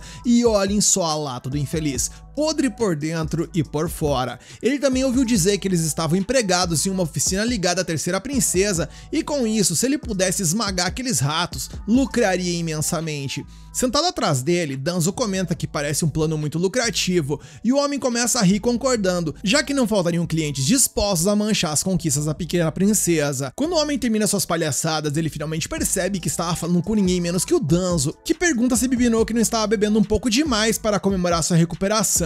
E diante da situação, o cidadão sai correndo da taverna, indignado que o samurai descobriu seu plano. De repente, ele tropeça em um fio que foi colocado em seu caminho, e então o aventureiro aparece com sua espada, reconhecendo que seu ex-companheiro sempre foi astuto, então era impossível que ele não soubesse sobre uma colônia de goblins. Bibinoki jura que não sabia de nada e implora com o argumento de que os dois foram companheiros de equipe para ele ser poupado e tal, mas Danzo desembainha sua espada e aponta para o pescoço dele, e o nojeiro ali levou um banho de suor pela própria vida. Danzo deixa claro que o ex-membro do Sakura não deve se aproximar daqueles que são considerados verdadeiros amigos do samurai, caso contrário será cortado em meio sem cerimônia. E observando a conversa, a Bandana reflete que desejava que Danzo tivesse acabado com esse alvo que poderia se tornar uma ameaça novamente no futuro. De repente, dois homens encapuzados aparecem e levam o Bibinoki embora, e Bandana observa que eles parecem ser membros do Phantom, a unidade de inteligência de Mímico, a terceira maga da corte. Naquele momento, ela recebe uma carta via um corvo falando sobre Marlefes, e Bandana sente pena deles, mas como seu mestre deixou claro que ela deveria ignorar aquela mulher, ela decide seguir para a cidade natal de Kurt. Na cena seguinte, em algum lugar misterioso vemos Marlefes, debruçada em um enorme círculo mágico, aparentemente fraca demais para se levantar. A cena muda e 3 dias depois, Kans e Danzo contemplam uma paisagem maravilhosa e ficam embasbacados, se perguntando se se o que eles estão vendo é realidade ou fantasia, considerando que apenas há 3 dias atrás, aquilo ali era um terreno baldio e que agora parecia que estava em outra dimensão. Perto dali, Cina nota uma árvore de papamomo no jardim, então eles deveriam ter frutas deliciosas apenas na próxima primavera, mas por alguma razão, a árvore já tá dando frutos agora. Enquanto isso, Lizelotte corre pelo quintal, anunciando que esse será o ninho de amor entre ela e o Mestre Kurt, e Yulish a corrige, dizendo que aquilo ali é um ateliê. Logo depois, vendo que seus amigos entraram no ateliê, Kurt lamenta não ter tido tempo para preparar uma recepção adequada, mas Yulish garante que eles já tiveram mais que o cérebro deles pudesse processar. No entanto, ela gostaria de dar uma olhada dentro da estrutura, então o prota primeiro mostra a entrada e após isso os 2 andares subterrâneos. Além disso, ele mostra que toda a água da mansão é criada por ali. Com a mente fervilhando, Yulish pergunta que diabos é aquele dispositivo parecido com um tanque, e o garoto lhe diz que transformou as safiras que ela adquiriu em cristais mágicos, usando-os para criar um motor gerador de água, e que ele também fez cristais mágicos de quartzo para iluminação, onde o poder mágico é armazenado na ametista e deve permanecer aceso por um ano inteiro, mesmo que você deixe a energia ligada o tempo todo. E olha a cara da galera do Sakura por ali totalmente atordoada com o potencial do rapaz. Em seguida, ele mostra os quartos onde todos dormirão, onde os travesseiros e cobertores são feitos de penas de grifo que ele pediu e tal.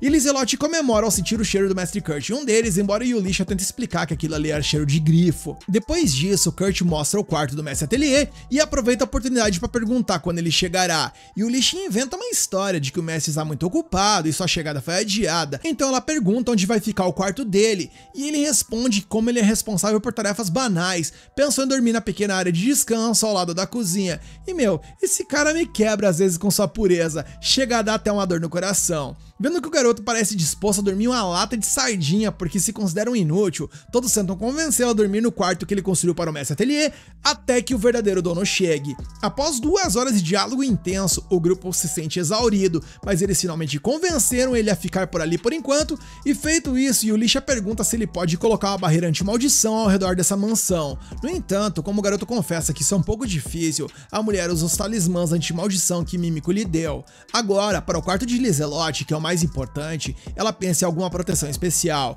De repente, Lizelotte sai correndo de seu quarto e assusta a pobre mulher, pensando que era Kurt ali e ela ia o convidar para dormir com ela e tal.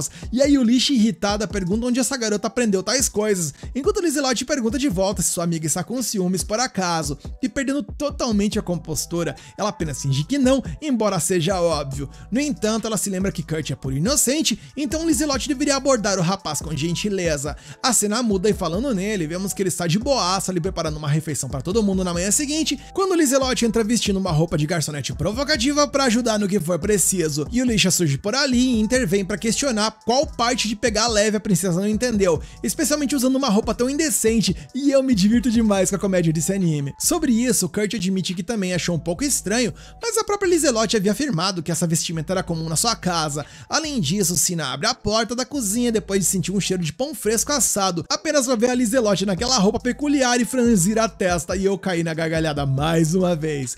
Kurt confirma que há pão assando no forno e que isso será algo normal nessa casa. A propósito, quando o garoto pergunta se as mulheres preferem chá ou café, os olhos de Yulish se iluminam e ela conclui que esse homem é a dona de casa perfeita. Portanto, agora ela o deseja intensamente como seu par. Na hora da refeição, Kanza é o primeiro a elogiar a comida com grande entusiasmo, enquanto Cina demonstra ter apreciado demais e Danzo menciona que consegue sentir a comida energizando todo o seu corpo. Yulish pergunta onde está Kurt e Lizelotte explica que ele saiu fazer faxina carregando um pano, porque segundo ele, alguém havia rabiscado toda a mansão, sabendo que Lizelotte provavelmente se referia à proteção contra maldições, e o Lixa dá no pé apressadamente até Kurt, embora Mimiko tenha mencionado que é impossível remover os talismãs depois de colocados. No entanto, assim que chega ao quarto de Lizelotte, o garoto já estava limpando a última marca em sua porta. Quando ele pergunta quem fez aquela zona no corredor, a mulher se ajoelha em tristeza e explica que foi definitivamente uma obra do tal do Rabisquei, o rabiscador frequentemente mencionado em boatos. Ele deve ter visto Lizelotte e deixado aqueles rabiscos na esperança de chamar sua atenção situação.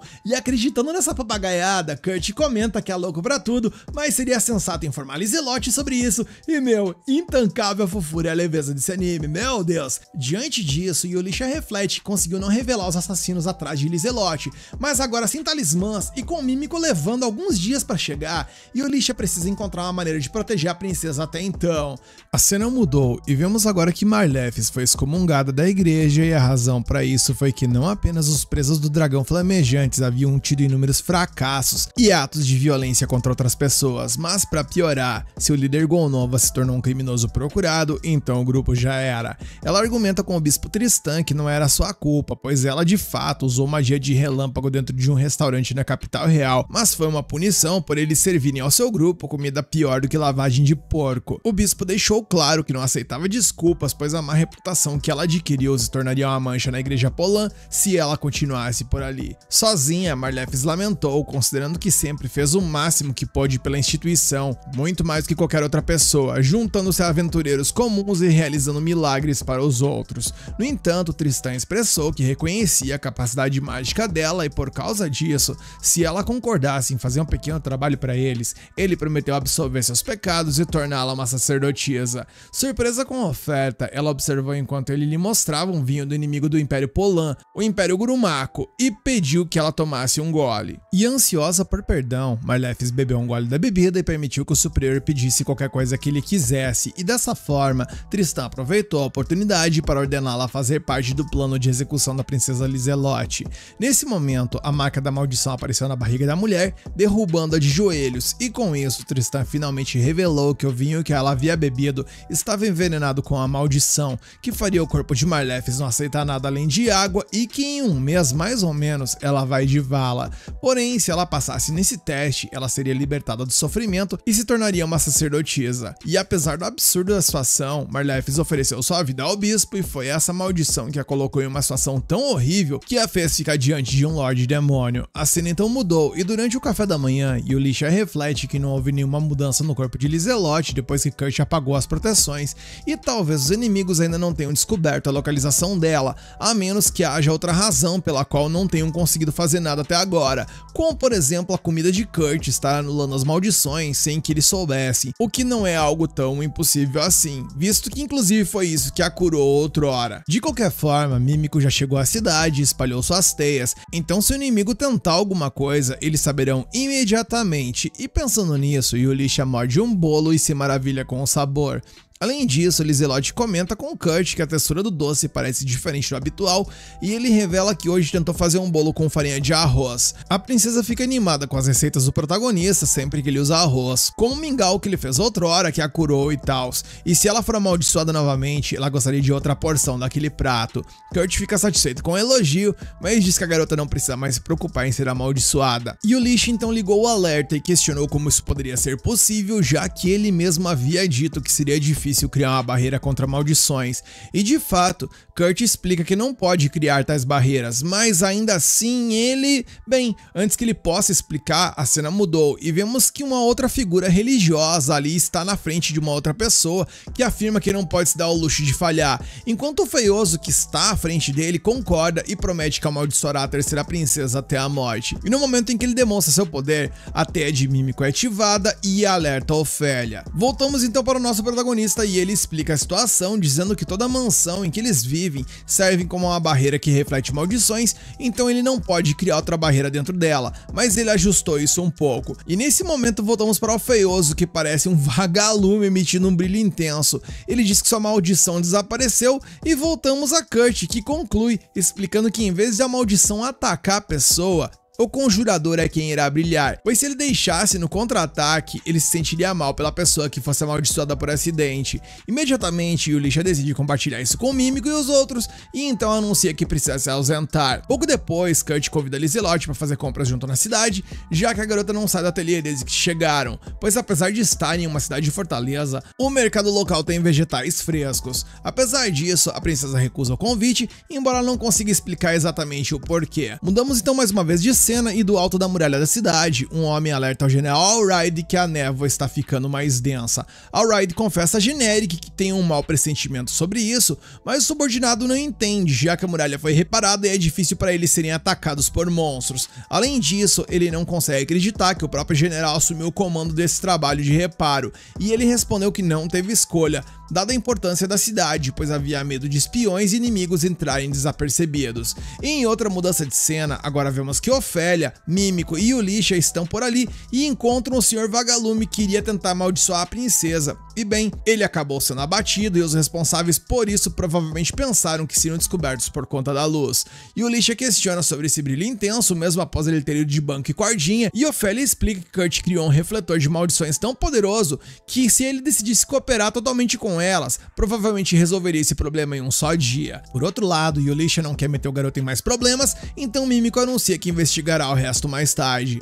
Com isso, ela pede a Yulisha para garantir que a princesa não saia do ateliê, dizendo que deixará o Phantom de guarda no local. Nesse momento, elas ouvem o toque de um sino do alto da muralha e o general é alertado sobre um ataque de monstros, solicitando que a equipe mágica ilumine a frente do castelo. Nesse momento, foi possível uma horda de esqueletos se aproximando das muralhas e, em paralelo, Mímico recebe um alerta de um informante de que uma horda de esqueletos está marchando em direção à cidade. Voltamos então ao general Allride, que convoca o primeiro pelotão para defender o território ao seu lado até o fim e ordena que Generic termine de evacuar as pessoas, mas o subordinado pede para lutar também, já que os esqueletos só conseguem seguir reto, o que significa que se a defesa concentrar os soldados ali, eles poderiam exterminar os invasores. No entanto, Allride questiona o que eles fariam se houvesse outro tipo de inimigo abaixo e mais uma vez envia o subordinado para evacuar os cidadãos. No entanto, antes que Generic pudesse sair, algo inacreditável acabou de acontecer, pois os esqueletos, ao invés de parar na muralha, eles começaram a simplesmente ser meio que, sei lá,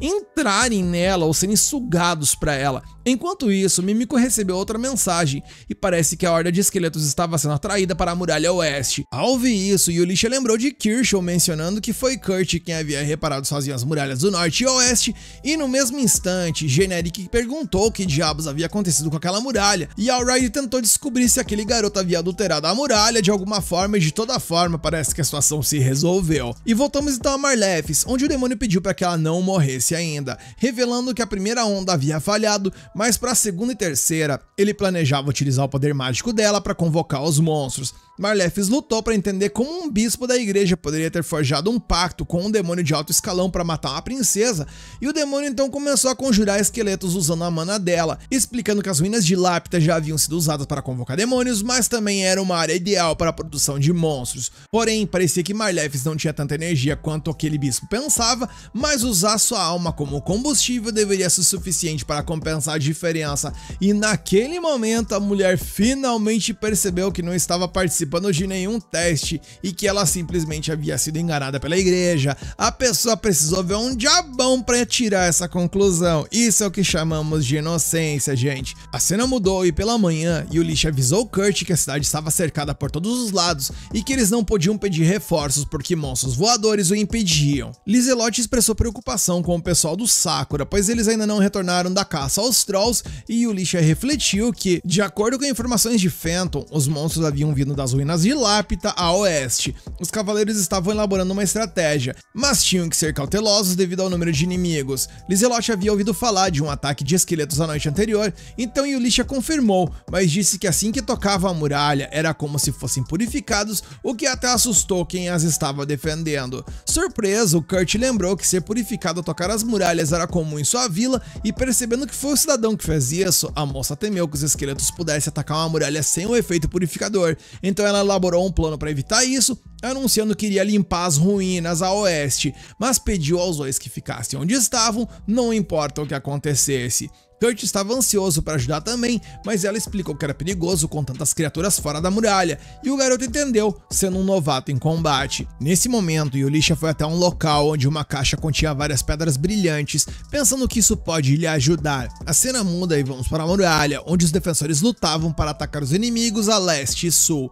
Um esquadrão foi disponibilizado ao general, que notou que os esqueletos se moviam mais lentamente durante o dia, ou seja, agora era uma boa hora para lutar. Yulisha chegou ao lado de Ofélia e Mímico e Alraide ficou surpreso ao ver Yulisha depois de tanto tempo. Ele ouviu dizer que ela havia se juntado ao recém-inaugurado ateliê da cidade e perguntou quem eram as outras duas. Yulisha então apresentou a maga da corte real e a mestre do ateliê, então revelou que a terceira princesa também estava na cidade. O general soube que precisava desviar os soldados para proteger a aristocracia, mas Mímico garantiu-lhe que a Alraide não precisava se preocupar, pois seu esquadrão de inteligência estava cuidando da sua Alteza Real, enquanto Yulisha compartilhou que tinha um plano em que o general e seus homens serviriam de isca para atrair a atenção dos monstros.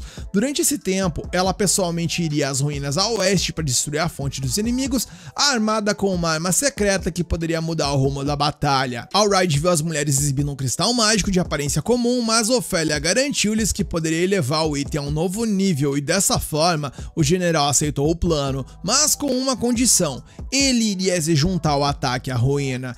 Todos ficaram atônitos ao ver o general se colocando em perigo e ele disse que Generic poderia liderar o esquadrão de isca para desviar os invasores, enquanto ele e Yulisha atacariam o acampamento principal do oponente. Generic alertou que isso seria muito perigoso, mas Alraide argumentou que servir de isca era igualmente arriscado e ele não via ninguém melhor do que Generic para liderar uma missão tão complicada. Finalmente, o superior pediu a ajuda de Ofélia e Mímico para proteger a cidade e anunciou que começariam a operação. Generic estava contrariado, mas Alraide deixou claro que ele não iria mudar sua decisão e, resmungando que ele sempre foi assim, o vice preparou uma bebida para os dois, pois era uma tradição entre eles compartilhar uma taça e depois quebrá-la em sinal de despedida. Porém, dessa vez, o homem jogou a bebida fora, garantindo que não era um adeus, mas sim um até logo, pois ambos iriam sobreviver e voltariam para servir o conhaque favorito do general nessas taças. E mudamos de cena e vamos para o ateliê, onde Kurt suspirou enquanto varria o pátio, e após isso ele entrou na mansão e ponderou que o velho de sua cidade natal sempre dizia que colocar o coração no ferro batido dá a chance de refletir sobre si mesmo. Pensando nisso, ele concluiu que a lâmina do Danzo tinha um fio incrível, e enquanto trabalhava em um material na forja, ele se perguntava se seria possível fazer uma versão menor daquela arma para ajudar na batalha. Ele se sentia perdido com tudo que havia vivenciado, pois depois de ser demitido, havia sido aceito por outro grupo, mas se sentiu um completo inútil em combate mais uma vez, e agora seus amigos estavam em perigo novamente. A cena então mudou, e a próxima onda de esqueletos finalmente alcançou o portão da cidade. Ao lado do general Alraide, Yulisha pegou o cristal mágico e pediu para todos que cobrissem os olhos enquanto ela iria jogar o item. E tendo dito isso, a mulher arremessou a pedra na testa de um monstro, e então uma luz enorme surgiu na parte externa da muralha, que simplesmente fez desaparecer todas as criaturas que ameaçavam invadir. Alraide ficou espantado com a arma secreta do ateliê, enquanto o Mímico enfatizava do alto da muralha que esse cristal mágico poderia purificar demônios e mortos-vivos em um instante. Com os inimigos destruídos, o portão foi aberto e Generic convocou seu batalhão para iniciar o plano, enquanto Alraide e Yulisha iriam para as ruínas. Voltamos então para Kurt, que está fazendo sua faquinha por ali, e o que temos para janta são dúvidas, muitas dúvidas, pois ele está olhando para o trabalho e o chamando de péssimo, expressando que mencionaram que ele era classificado como B na forja, mas aquilo ali parece mais um trabalho de um rank D. Nesse momento, Lady Lizelotte abre a porta e anuncia que o arroz está pronto, então pergunta se foi ele quem fez a espada e ele confirma, mas admite que se perdeu em pensamentos e acidentalmente imbuiu ela de mana. Quando a garota pede para segurar, Kurt explica que se você segurar desembanhada acima da cabeça, ela ativa um feitiço. A princesa fica encantada com a arma, levando o ferreiro a presenteá-la, o que a deixa muito feliz. No entanto, Kurt sente que o sorriso dela é falso e ele começa a se perguntar se pode continuar ignorando os verdadeiros sentimentos dela, e reunindo forças, ele pergunta se alguém quer acabar com a sua vida, e ela abaixa a cabeça em tristeza por Kurt ter descoberto, enquanto Kurt acha que confirmou suas suspeitas. Lizelotte admite se sentir culpada por Kurt e Yulisha estarem enfrentando tantos problemas, e Kurt tenta negar que ela seja um problema. Porém, ela menciona que nesse exato momento, tanto Yulisha quanto os outros estão arriscando seus pescoços para chegar às ruínas a oeste, e Kurt pergunta se é lá que se encontra a pessoa que ia acabar com a vida de Lizelotte, e ela diz que provavelmente sim. O garoto lembra que Yulisha disse que iria fazer uma limpeza, o que o lembra de algo que aconteceu quando ele ainda fazia parte do seu antigo grupo, onde Kurt tentou persuadir o ex-líder a não rabiscar as ruínas, mas o homem estava determinado a deixar sua mensagem, que dizia que o grande Golnova esteve por ali. Por conta disso, Marlef eletrocutou o cara para fazê-lo parar com essa bobagem, e com isso em mente, Kurt concluiu que ruínas são perfeitas para aqueles que gostam de rabiscar as coisas, e o culpado por isso deve ser o notório rabiscador Rabisquei, o que significa que Yulisha partiu para derrotar o Rabisquei. Mano, Olha a viagem desse anime, meu Deus. Os dois estão frente a frente, falando de coisas completamente diferentes e que de alguma forma elas se conectam. Isso é insanamente genial e é muito engraçado. E percebendo isso, o pobre garoto lamenta sua incapacidade de lutar para proteger alguém precioso para ele. E quando Lizelotte ouve que ela é preciosa para o garoto de quem ela gosta, ela quase tem um ataque cardíaco. Então Kurt rapidamente acrescenta que ela e o Lish e seus amigos do Sakura também são muito queridos para ele, o que deu uma baixada na bola da garota. E deixando isso de lado, ambos estão frustrados por sua incapacidade de lutar e não suportando mais esse sentimento de impotência. Kurt propõe que eles sigam para as ruínas a oeste. Lizelotte lembra que monstros estão cercando a cidade por 8 direções, então Kurt sugere que eles encontrem uma nona. A cena muda e vemos que Yulish e Alright se encontram cercados por uma horda gigante de esqueletos e ela sente que algo ruim está prestes a acontecer. Vemos agora Lizelotte ajeitando sua boina, enquanto lembra do que Kurt disse sobre a mini espada que lhe deu, sobre ela ativar um feitiço se fosse segura desembainhada acima da cabeça, porém, ao testar, ela segue à risca as instruções, mas nada acontece e nesse momento alguém entra no seu quarto, pegando-a de surpresa. A cena mudou e de volta ao campo de batalha, Yulish e Alright estão quase que nas ruínas ali, mas uma enorme onda de inimigos os cerca. A garota imagina que pelo menos a maioria dos monstros foi atraída pelo pelotão de isca de Generic, mas mesmo assim, como ela já viu um brilho intenso no horizonte diversas vezes, ela pensa que eles provavelmente estão ficando sem cristais mágicos da mesma forma que ela e Alright. Enquanto ela está ponderando sobre todas essas coisas, infelizmente o general leva um golpe e Yulish vai até ele para ajudar, mas um enxame de criaturas voadoras surge, tornando a situação caótica. Porém, naquele instante, a galera do Sakura chega por ali, com Kanza entrando em ação com um ataque poderoso que elimina boa parte dos monstros. Alright pergunta quem são os doidos e Danzo explica que eles são os aventureiros contratados pelo ateliê. Finalmente, Sina aponta que os monstros estão vindo da estrutura logo à frente e como a parte superior vai de arrasta, eles estão vindo de trás ou do subsolo. Ouvindo isso, Yulish diz aos outros para fecharem os olhos e nisso ela joga um cristal mágico para esbagaçar os inimigos, e ao perceberem a potência desse negócio, a equipe Sakura fica de queixo no chão com a tecnologia mágica que essas pessoas estão utilizando. Sina inclusive já havia pensado que nada mais poderia lhe abalar e tal, porém ela se encontra abalada. E falando em abalada, Yulish entrega ao General Alright uma espécie de sopa com ervas medicinais e o cidadão tira ela pra doida, pois se uma sopa não cura uma porcaria de um resfriado, como é que vai curar a bariátrica forçada que lhe impuseram? Porém, todo mundo pede para que ele largue mão de ser azedo e dê uma chance pro negócio. De repente, vários zumbis começam a rastejar de dentro do local e Kanza e Danzo avançam, enquanto Sina entra na sequência e logo após ela, Yulish e Alright fazem o mesmo. Ao entrarem na estrutura, eles tentam descobrir de onde as coisas estão vindo, lutando contra qualquer inimigo que apareça pelo caminho. Em algum lugar nas profundezas daquelas ruínas, Marlefs percebe que vai morrer se esse demônio continuar drenando sua energia desse jeito. E através de uma projeção mágica, o demônio observa o esquadrão de Generic avançando em seu território, e Marlefs nota que eles estão utilizando cristais mágicos. Quando a entidade avista Yulish e Alright, reconhece que esses dois realmente sabem o que estão fazendo, algo que ele considera bom, porque dessa forma ele vai poder se divertir um pouco com isso, e com isso ele decide receber os convidados pessoalmente. Os dois humanos avançam pelos corredores misteriosos, até que mais criaturas emergem do subsolo, e com isso eles então descobrem a fonte. Sem perder um segundo, eles jogam um cristal mágico no chão, eliminando os monstros, e então seguem em direção a uma escada que leva abaixo do primeiro andar. Mas naquele instante, o Lorde Demônio aparece. Alright pergunta se essa coisa é quem está convocando os monstros, e Yulish confirma que sim, aquele é o chefe que eles precisam derrotar. Demonstrando confiança, ela avança em direção ao inimigo, e quando está perto o suficiente, ela joga um cristal mágico na distância perfeita para maximizar o efeito. Porém, o cristal não faz absolutamente nada, e o monstro sequer se move. Nisso ele zomba do tremendo poder que a humana acabou de mostrar, o que poderia ter sido perigoso se ele não tivesse vida infinita. Alright então ataca com sua espada, mas o demônio nem se deu o trabalho de desviar, pois seu corpo se regenera completamente no momento em que ele é atingido. O Lorde Demônio então ri enquanto observa o pânico se espalhar pelos rostos dos humanos. Enquanto isso, Marlefs continua sendo drenada para produzir mais lacaios para a entidade sombria. Ela começa a ter dificuldade para respirar, e tudo que ela consegue pensar é em quebrar o círculo mágico em que está presa, pois se ela pudesse destruí-lo de alguma forma, toda essa situação seria interrompida, mas ela está tão exausta que mal consegue se mover.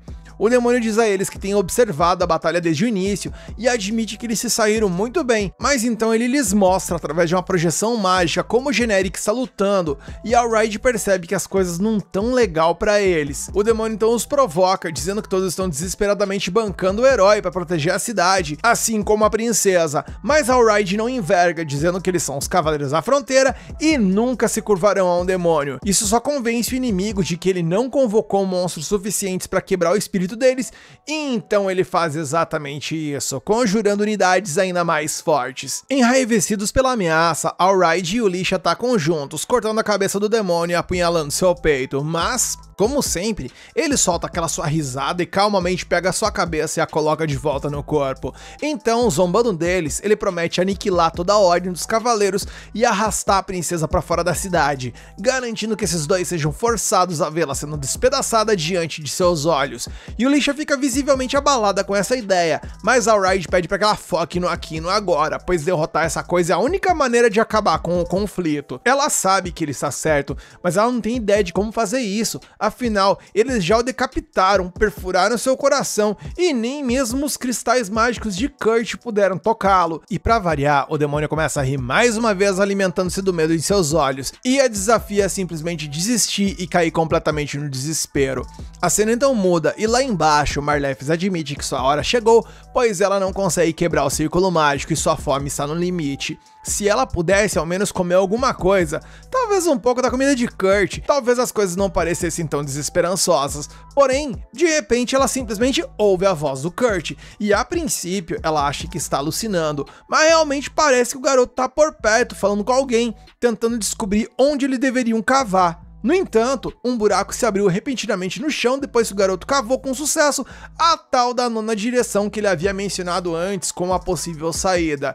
Ele se surpreendeu ao ver Marlefis naquele estado, e ela, por sua vez, ficou atônita ao encontrar ninguém menos que a terceira princesa Lizelotte por ali. A visão a fez presumir que Kurt havia descoberto seu envolvimento no plano de executar a princesa e que ele havia trazido a princesa ali para fazer ela mudar de ideia.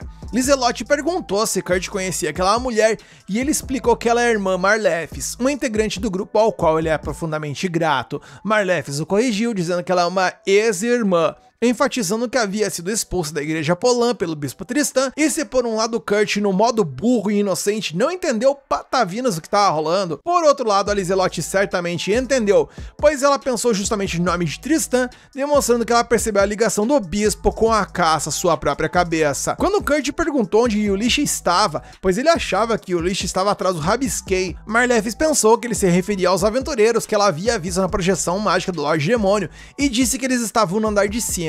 Sem hesitar, Kurt disse que iria atrás de sua amiga, mas Lizelotte o impediu e insistiu que iria em seu lugar. Ela disse para ele ficar e apagar os rabiscos embaixo da Marlefis, mencionando que ela ficaria bem com a arma que ele lhe deu, e assim, de um jeito meio torto, Lizelotte conseguiu convencer o rapaz a deixá-la se aventurar sozinha naquela masmorra escura. E nesse momento, nosso protagonista já se preparou para realizar uma de suas especialidades, ou seja, limpeza. A mulher não conseguia acreditar que ele fosse tão burro ao pensar que poderia apenas limpar o círculo abaixo dela. Porém, se lhe dissessem que iria acontecer o que aconteceu, ela provavelmente diria que só acreditaria vendo, e ao ver, simplesmente pensaria que não acreditava, pois o maluco simplesmente apagou o círculo com a porcaria de um esfregão, gente. Apelação pra quê? A cena mudou, e no outro andar, após algumas tentativas, Ulisha e Alraide notaram que o demônio desviou de um de seus ataques, levando a suspeitar que por alguma razão ele não estava mais se regenerando. Ulisha pegou um cristal mágico para ver o que tá rolando, mas o monstro derrubou no chão antes que ela pudesse utilizá-lo, pois a partir daquele momento, ele soube que a brincadeira havia acabado. E em meio à treta, eis que a princesa Lizelotte, ou seja, o alvo, aparece, cumprimentando Ulisha de boaça por ali. E obviamente o demônio não iria deixar passar essa chance, lançando um projétil mágico direto no peito da garota, algo que Ulisha não teve nem tempo de reagir. E ao desabar, o demônio soltou uma gargalhada alta e triunfante, pois seu pacto finalmente estava completo, mas então o corpo da princesa desapareceu, transformando-se em borboletas rosas brilhantes, e em seu lugar, a verdadeira princesa apareceu atrás do grupo. A expressão do demônio foi condizente com seu fracasso, pois ele havia sido enganado por uma simples ilusão. Só que, no entanto, as cópias emitiam uma espécie de calor, e tudo parecia exatamente como a garota real. Lizelotte explicou que tudo era graças à sua espada da confusão, que foi forjada em seu ateliê Meister e chamada Borboleta. O demônio tentou atacar novamente, mas mais uma vez era apenas um chamariz que se dissolveu ali instantaneamente, e outra princesa apareceu, dessa vez perto do cristal que Yulicha havia derrubado.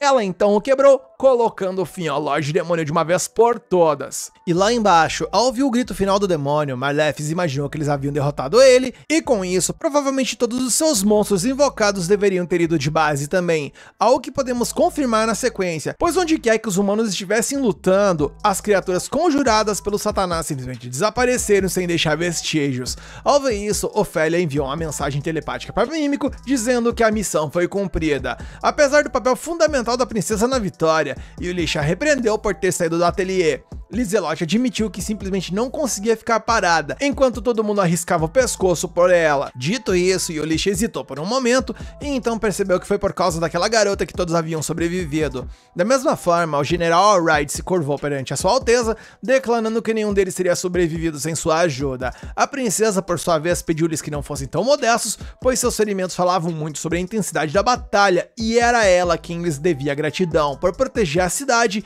e sua princesa, e como um gesto de apreço, ela prometeu recompensar seus aliados. E naturalmente, Allride não recusou a oferta de uma boa bebida e uma boa comida para compartilhar com suas tropas. E depois de tudo isso ter rolado, o estômago de Marlefis roncou ainda mais alto agora que ela havia sido salva, e embora o círculo mágico tivesse desaparecido, a maldição ainda persistia, e ela estava convencida de que morreria de fome.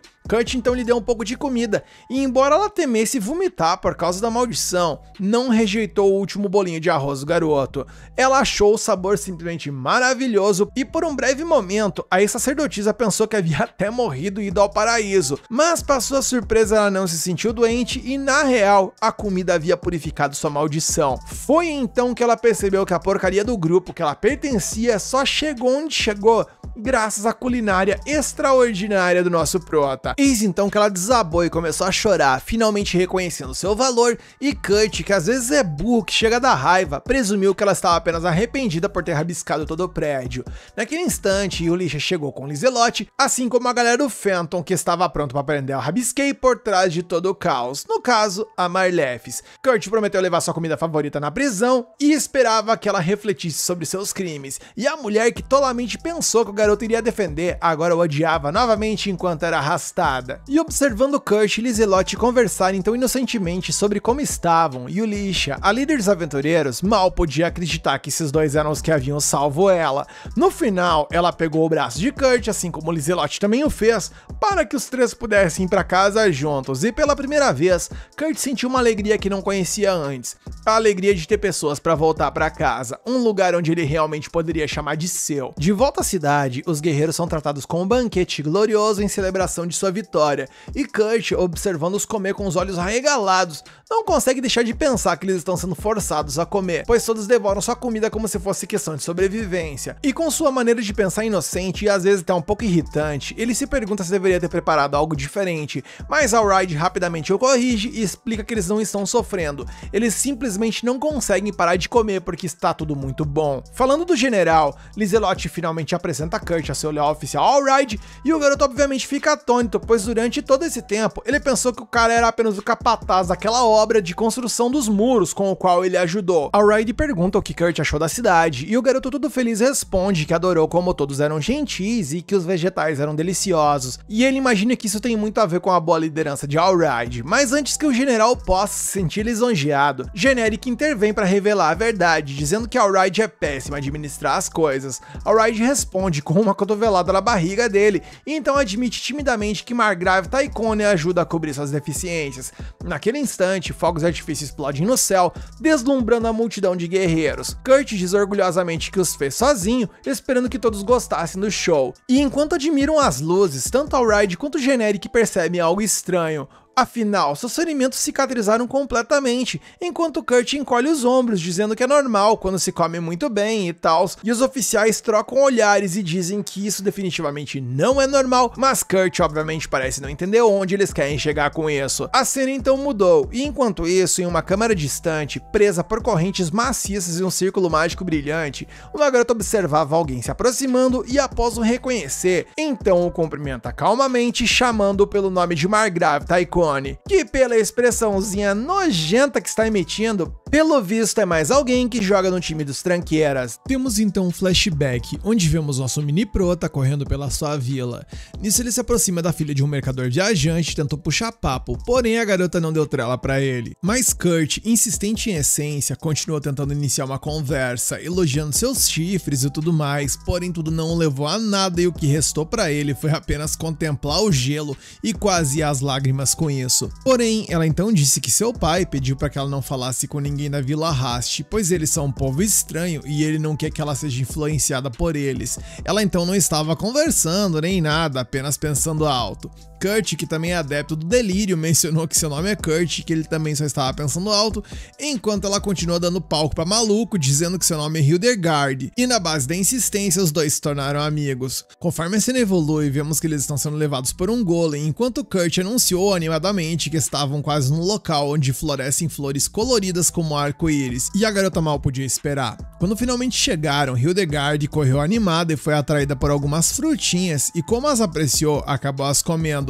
Porém, no momento que o fez, seu corpo reagiu e ela desabou no local, e foi então que Kurt percebeu que ela havia comido as venenosas bagas púrpuras. Ele então agiu rapidamente para preparar uma panaceia, que é uma palavra antiga para antídoto, reunindo algumas flores do arco-íris e misturando-as com outros ingredientes. Kurt preparou o remédio, colocou um pouco em sua própria boca e se inclinou para passá-la a Hildegard, e enquanto estava no processo, ele foi acordado por Yulisha. Ainda tentando acordar, Kurt lembrou que isso realmente havia acontecido há 10 anos atrás. Enquanto a carruagem seguia, Yulisha mencionou que estavam quase na vila que havia pedido ajuda, e ao chegarem, um aldeão informou sobre a escassez de água que a população enfrentava e que nesse ritmo as plantações iriam perecer. Analisando o mapa, ela notou uma grande reserva de água em uma vila vizinha, juntamente com riachos que ligavam as duas, porém o homem explicou que eles já haviam tentado negociar com os vizinhos muitas e muitas vezes, mas que infelizmente não deu boa, e foi por isso que acabaram pedindo ajuda aos representantes do ateliê. Após a reunião, Yulisha voltou ao grupo, mas apenas Danzo estava por perto,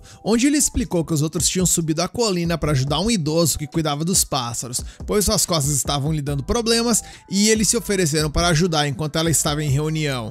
Nisso ela montou em seu cavalo e anunciou que estava indo à vila para negociar diretamente pela água. No entanto, ao chegar lá, a realidade era bem diferente do que ela esperava, pois uma senhora idosa que morava ali estava igualmente desesperada, visto que a água deles também estava quase esgotada. E para piorar a situação, dois homens vieram correndo para informar o chefe da aldeia que algo sério havia acontecido na colina. Ao chegarem lá, Yulisha ficou chocado ao ver cães e sina e um lago por ali.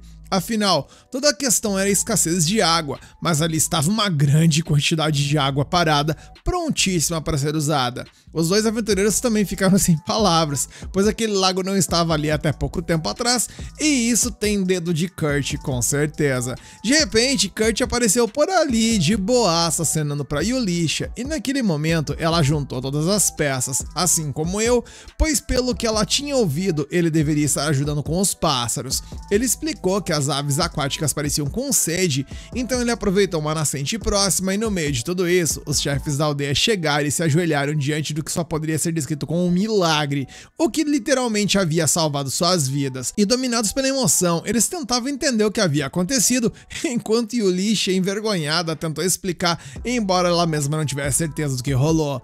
Enquanto isso, Kurt ficou surpreso ao saber que de alguma forma sua amiga já havia conseguido resolver toda a crise dessa forma. No caminho para casa, a equipe de expedição do ateliê carregava uma cesta cheia de ovos, presentes dos aldeões agradecidos, e Kurt não conseguia parar de pensar no omelete que ele faria para o jantar. Ele perguntou se Lizelotte ainda estava fora, e Yulisha respondeu que ela tinha ido entregar um relatório sobre o ataque de monstros do outro dia. Ela tinha ido falar diretamente com o Lord Taikone. Falando nisso, a cena mudou, e o Margrave Taikone ofereceu à terceira princesa uma amostra de uma bebida especial e pediu sua opinião, e ela disse que gostou. Então, ele ofereceu a mesma bebida ao General Alright, que agradeceu pela honra de estar sentado em uma mesa tão requintada, apesar de ser apenas um soldado.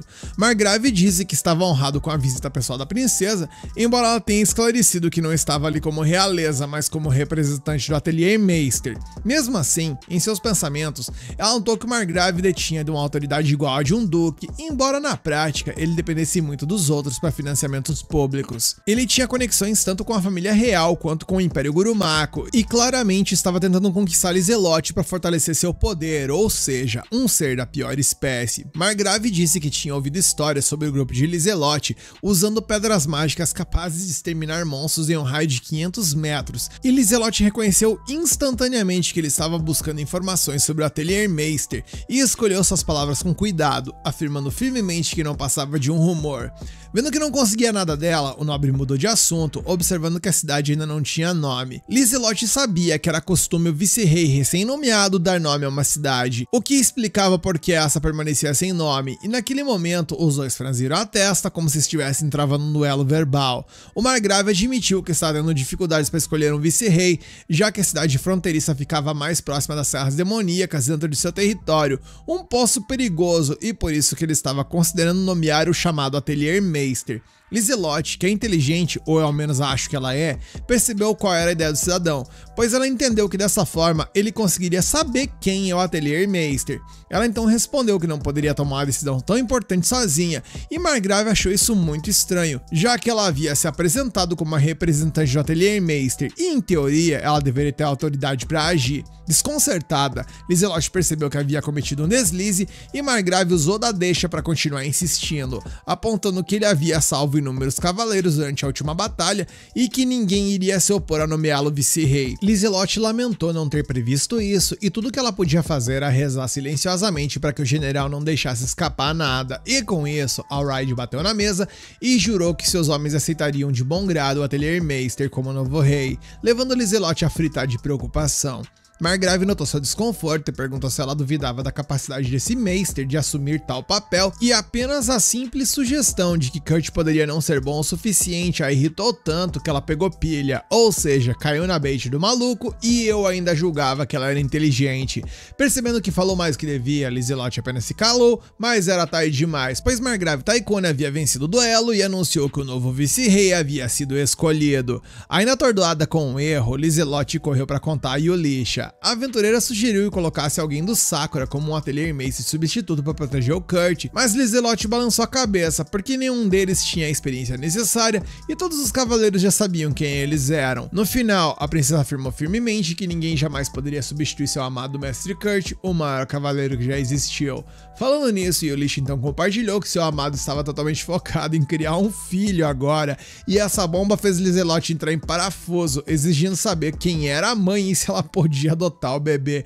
Yulisha protestou dizendo que adotar seria ir longe demais, mas Lizelotte insistiu que poderia conseguir praticamente tudo o que quisesse, afinal ela era a terceira princesa, em outras palavras ela tentou meter o carteiraço. Naquele momento Yulisha suspirou e revelou que tudo era uma brincadeira, e eu quebrei legal, pois não imaginei que a Yulisha iria apelar para esse tipo de piada, explicando que nos ovos de pássaros aquáticos estava prestes a eclodir e Kurt estava se preparando para criar o filhote, ou seja, vai ser pai de pet nosso mano Kurt. A cena muda. Em outro lugar, Mímico, que parece ter sua alma drenada, apenas lamentou que estava quase indo de vala, ao que Ofélia concordou diante das circunstâncias de sua aparência, e Mímico reclamou que esses relatórios complicados não paravam de se acumular. Então Ofélia mencionou que ouviu dizer que o bispo Tristan foi de banco cordinha dentro da catedral da igreja Polan, enquanto Mímico imaginou que ele havia sido assassinado por invocar aquele Lorde Demônio depois de vender sua alma. A propósito, ela perguntou a Ofélia se foi ela quem havia matado Marlefes,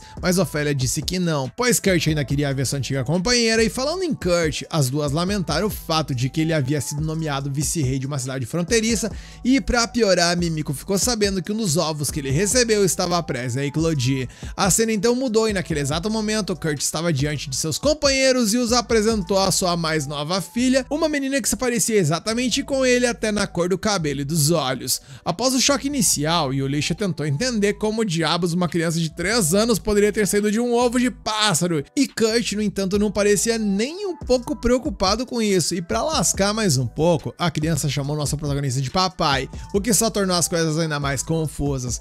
Essa suposta filha provavelmente era algum tipo de monstro imitando sua aparência para baixar sua guarda e ganhar o seu afeto, ou seja, ela poderia tombar qualquer um a qualquer momento. Com isso, ela disse a Kurt que ele tinha que entregá-la e ele perguntou o que aconteceria com a menina se ele fizesse isso.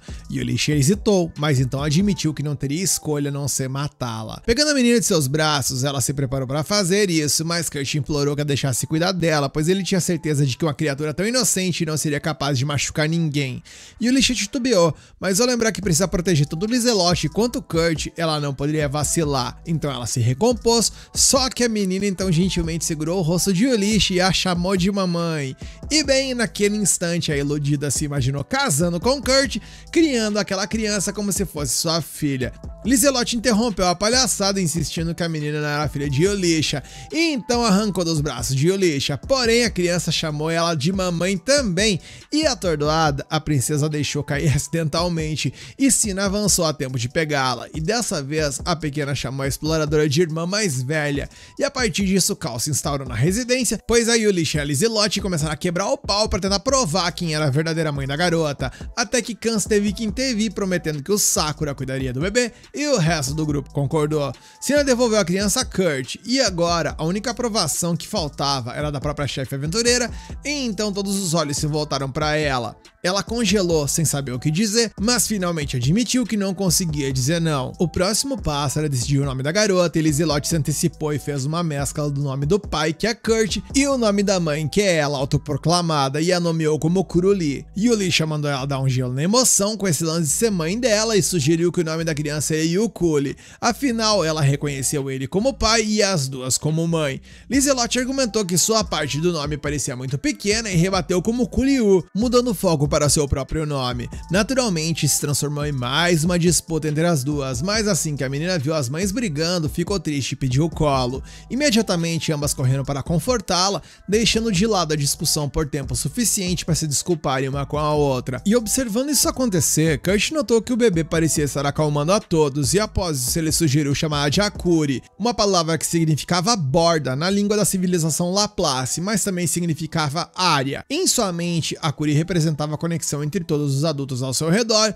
um ponto de ligação entre eles. Ambas as mães concordaram e assim a menina foi oficialmente nomeada Akuri, algo que ela também pareceu gostar. A cena mudou e mais tarde naquela noite, um agente especial chegou silenciosamente e Yulisha dormia com Akuri. Nisso, ela lhe entregou uma amostra de cabelo e saliva da menina para que fosse levada até Mímico e ela pudesse descobrir que tipo de criatura essa pequena realmente era. No dia seguinte, Kurt havia construído um belo quarto para sua filha, cheio de brinquedos grandes e complexos, mas não tinha janelas e placas de mitril revestiam as paredes, justamente como Yulisha pediu. Em resumo, era tanto um paraíso quanto uma prisão para a garotinha. Yulisha lamentou ter pedido para Kurt para construir um quarto dessa forma, mas até obterem notícias de Mímico, eles não podiam se dar ao luxo de correr riscos. Lizelotte, por exemplo, estava totalmente proibida de entrar em contato com a criança. Essa era uma precaução para proteger a princesa até que suas verdadeiras origens pudessem ser confirmadas. Enquanto isso, Sina seria uma das que ajudariam a cuidar da menina, como Sakura se ofereceu para fazer.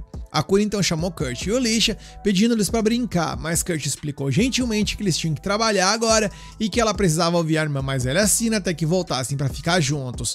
Enquanto os dois partiram de carruagem, Yulisha só queria terminar o trabalho rapidamente para que pudessem voltar a brincar com a Akuri. Kurt ficou feliz ao ouvir isso, porque é exatamente o que ele também estava pensando, só que de repente eles ouviram a voz da criança dentro da carruagem e bem, ela obviamente já estava por ali. Ela pulou direto para os braços de Kurt e ele percebeu que deveria haver algum tipo de falha no projeto de seu quarto. E nesse momento, um dos agentes de Yulisha informou que alguém estava se aproximando. Como essas pessoas provavelmente passariam pela cidade, ela considerou pedir-lhes que entregassem uma mensagem. Enquanto Yulisha saía para dar instruções ao seu subordinado, Kurt então pensou que ela só havia proposto aquilo relacionado a Akuri para proteger a todos, mas como sempre, ele havia sido egoísta, porque ele só pensava no que ele queria. Em sua mente, ele sempre estava causando problemas para as pessoas ao seu redor. Se Akuri realmente fosse um monstro perigoso, então seus amigos também poderiam estar em perigo.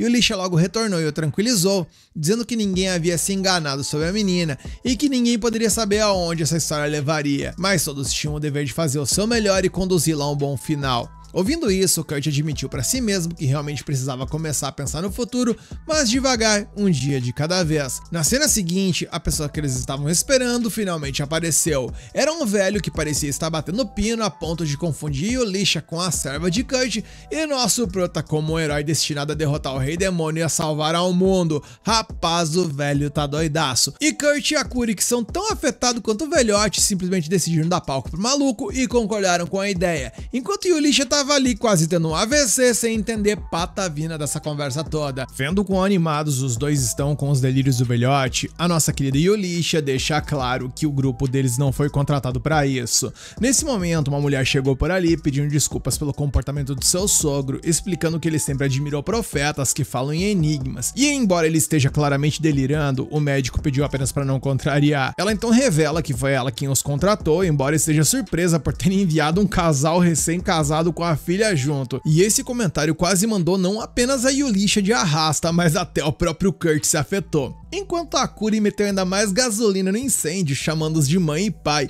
E o nosso protagonista se preocupa que Yulisha possa se ofender. Afinal, não deve ser legal para uma mulher ser confundida com uma esposa e que por causa disso ele jura compensá-la fazendo um bom trabalho. E com isso em mente, ele pergunta qual é a missão deles, e ela explica que os porcos da fazenda dela não estão comendo direito. Kurt imagina que deve ser por conta do calor infernal que anda fazendo e que por consequência está acabando com o apetite deles. Então ele promete preparar uma ração que fará eles rangar novamente. Impressionada com a confiança do jovem, a dona da fazenda anuncia que vai dar um rolê com o sogro, deixando-os encarregados dessa situação. E depois que ela sai, Kurt percebe que Yulisha não se moveu um único palmo desde que ouviu aquele comentário sobre serem recém-casados, o que é óbvio, pois provavelmente os neurônios dela fritaram de alegria. No entanto, Kurt começa a trabalhar e desenvolve uma ração especial para estimular o apetite dos porcos, enquanto Yulisha não consegue parar de pensar no que aquela mulher disse. Afinal, segundo ela, como diabos alguém poderia pensar que ela e Kurt são um casal? Afinal, há uma diferença de idade considerável entre eles, não importa o que as pessoas pensem.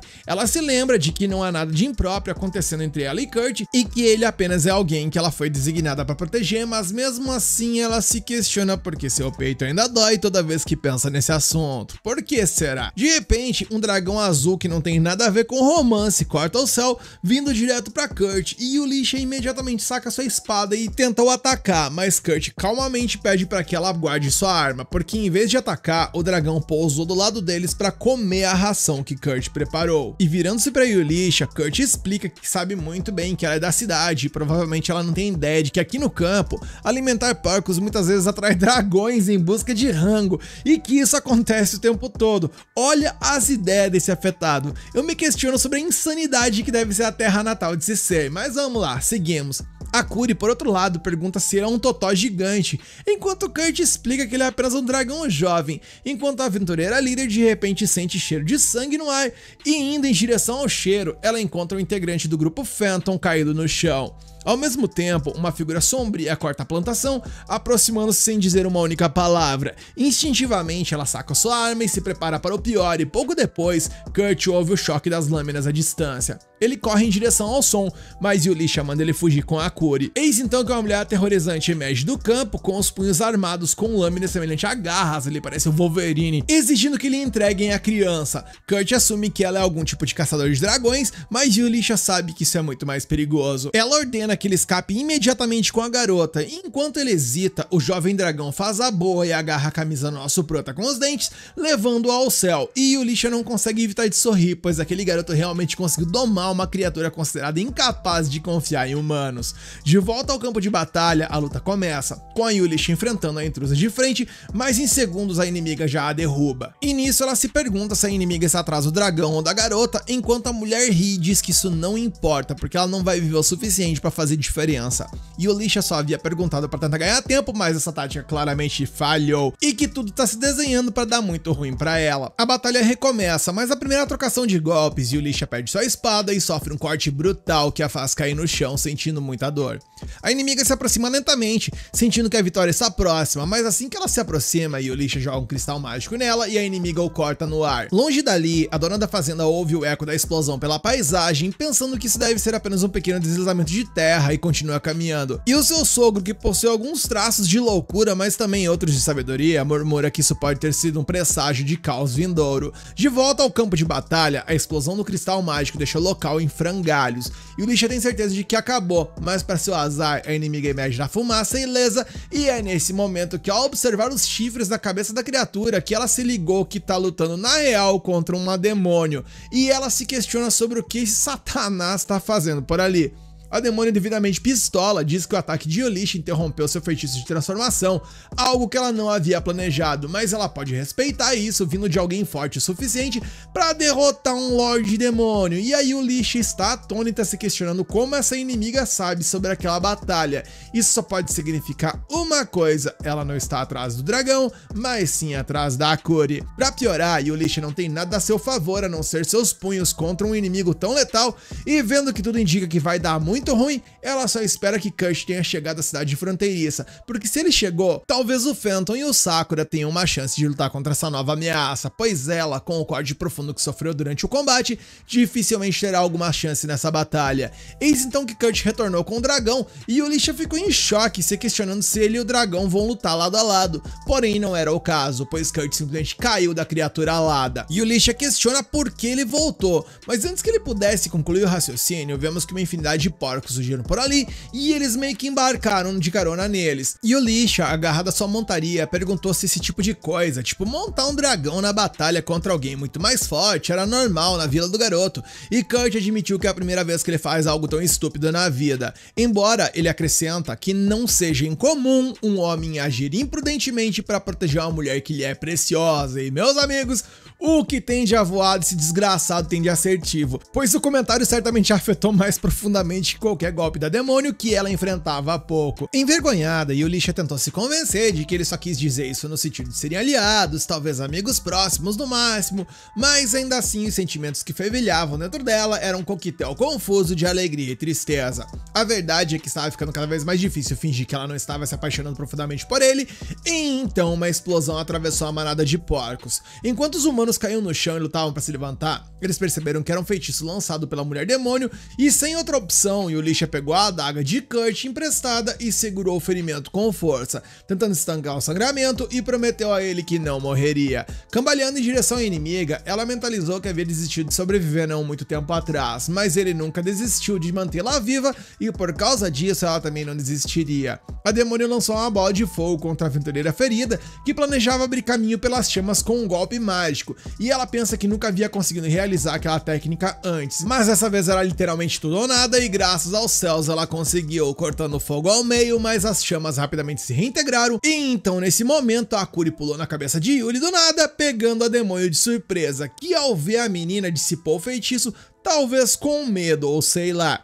Yulicha imaginou que foi a Akuri quem de alguma forma interrompeu o ataque. Enquanto isso, a demônio de repente tossiu sangue e fugiu do local, enquanto Yulicha, após uma vitória pra lá de improvável, finalmente desabou, enquanto Kurt a segurou. Ele então lhe deu um pouco de remédio enquanto ela estava consciente, e isso até deu uma ajudada ali na situação, mas estava claro que ela estava longe de estar bem, então por um segundo ela considerou deixá-la consumi-la por completo, mas de repente ela se endireitou ali, exigindo saber por que a Akuri havia caído na sua cabeça no meio de uma batalha de vida ou morte. Kurt explicou que ela não havia caído ou voado até lá, ela simplesmente apareceu na cabeça dela do nada, como se tivesse teleportado, e isso surpreendeu Yulicha, pois um teletransporte como aquele era algo que os magos pesquisavam há anos, mas todas as tentativas da agora haviam falhado, e mesmo que fosse possível, cristais de teletransporte só funcionam quando já há um cristal colocado no destino, então não havia nada assim para Akuri usar por ali. Ainda pensando nisso, Yulicha pediu a Akuri para fazer o Fush mais uma vez. Sim, galera, exatamente essa palavra, Fush. A Akuri até tentou, mas disse que não conseguia fazer isso nesse momento, e Kurt, preocupado, quis saber quem era a inimiga que enfrentou Yulicha, mas antes que pudessem conversar melhor, eles perceberam que os porquinhos estavam esbagaçados e precisavam ser curados. Pouco depois, nosso protagonista havia colocado todos os porquinhos naquele local onde eles deveriam estar, completamente curados e comendo melhor do que nunca. A dona dona da fazenda perguntou onde estava o marido de Yulisha e ela explicou toda sem jeito que Kurt havia ido agradecer a uma fazenda que havia ajudado ele no passado. Enquanto a Kurt, ele estava voando pelo céu em seu dragão domesticado e quando a besta o alertou para algo incomum, ele não conseguia acreditar e pediu para ser levado até lá imediatamente. Algumas horas depois, Yulisha estava andando na carruagem com a Kuri e nesse momento ela perguntou à garota se foi ela quem explodiu a bola de fogo antes e a Kuri disse que não, levando Yulisha a concluir que devia ter sido a demônio quem cancelou o feitiço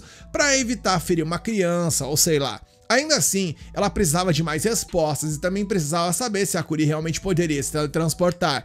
Naquele momento, Kurt então desceu dos céus, pousando bem na frente da carruagem com ninguém menos que a própria demônio inconsciente ali montada no dragão. E naturalmente, todos exigindo saber como diabos ele havia feito aquilo, enquanto Kurt explicou que o dragão o havia guiado até um ponto na floresta onde ele encontrou ela caída no chão. A princípio, ele se questionou sobre o que deveria fazer, mas esbofeteando seu próprio rosto, ele decidiu nada mais e nada menos que preparar um remédio para tratar o demônio, enquanto ela o chama de idiota para mostrar misericórdia ao inimigo. Kurt, porém, ressalta que se ela tivesse acertado tanto a Kuri quanto Yulisha com seu feitiço outrora, ela certamente as teria mandado elas de caixão e vela, ou seja, foi ela quem começou com esse lance de poupar inimigos, e isso o faz querer retribuir o favor. Nisso ele jogou a poção para ela, mencionando que ela vai de vala se não beber. E bem, ela tomou e após isso ela capotou. Ele então pediu desculpas, dizendo que por ser um covarde, acabou misturando um anestésico em seu medicamento e que ela vai dormir por uns 3 dias por conta disso.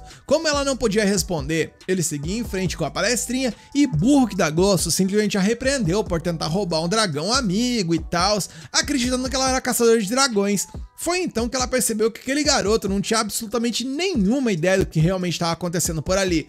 E Kurt estava preocupado se ela estava entendendo ou não, lamentando que não será a mesma coisa que foi com outra garota de chifres, dizendo então em voz alta que ela é diferente da Hildegardinha. E no momento em que ela ouviu esse nome, ela quase surtou. Mas o remédio fez efeito total e ela capotou o Corsa. A cena então muda e após a jornada, o grupo finalmente retornou para casa. Cine e Lizelotte abraçaram a Kuri com alegria, claramente aliviadas depois de toda a preocupação. Yulisha, que anteriormente havia proibido qualquer contato entre Lizelotte e a criança, interveio como se estivesse pronta para impor essa regra, mas acaba ali abrindo uma exceção, pelo menos por enquanto. Afinal, foi a Kuri quem salvou a vida dela naquele momento crítico. Eis então que nesse momento um homem estranho aparece. Alguém que os recém-chegados não fazem a menor ideia de quem seja. No entanto, ele parece conhecer tanto Kurt quanto Yulisha pelo nome e Lizelotte explica que eles estão diante do novo Atelier Meister e essa revelação deixa Yulisha em choque e Kurt feliz. E cara, esse doidão aí é a lata do Kurt após comer um pote de fermento, hein? Já temos um Kurt versão menina kawaii e agora tem esse aí que é o Kurt esticado e eu já não tô entendendo mais nada. O que eu sei é que no próximo episódio teremos a resposta para essa e outras perguntas, então só resta esperar. E você, quer continuar acompanhando esse anime aqui no canal? Então deixe o seu comentário dizendo que você quer a continuação, mete o dedão no like no hype para fortalecer esse vídeo e se inscreve, ativa o sininho para fortalecer o canal.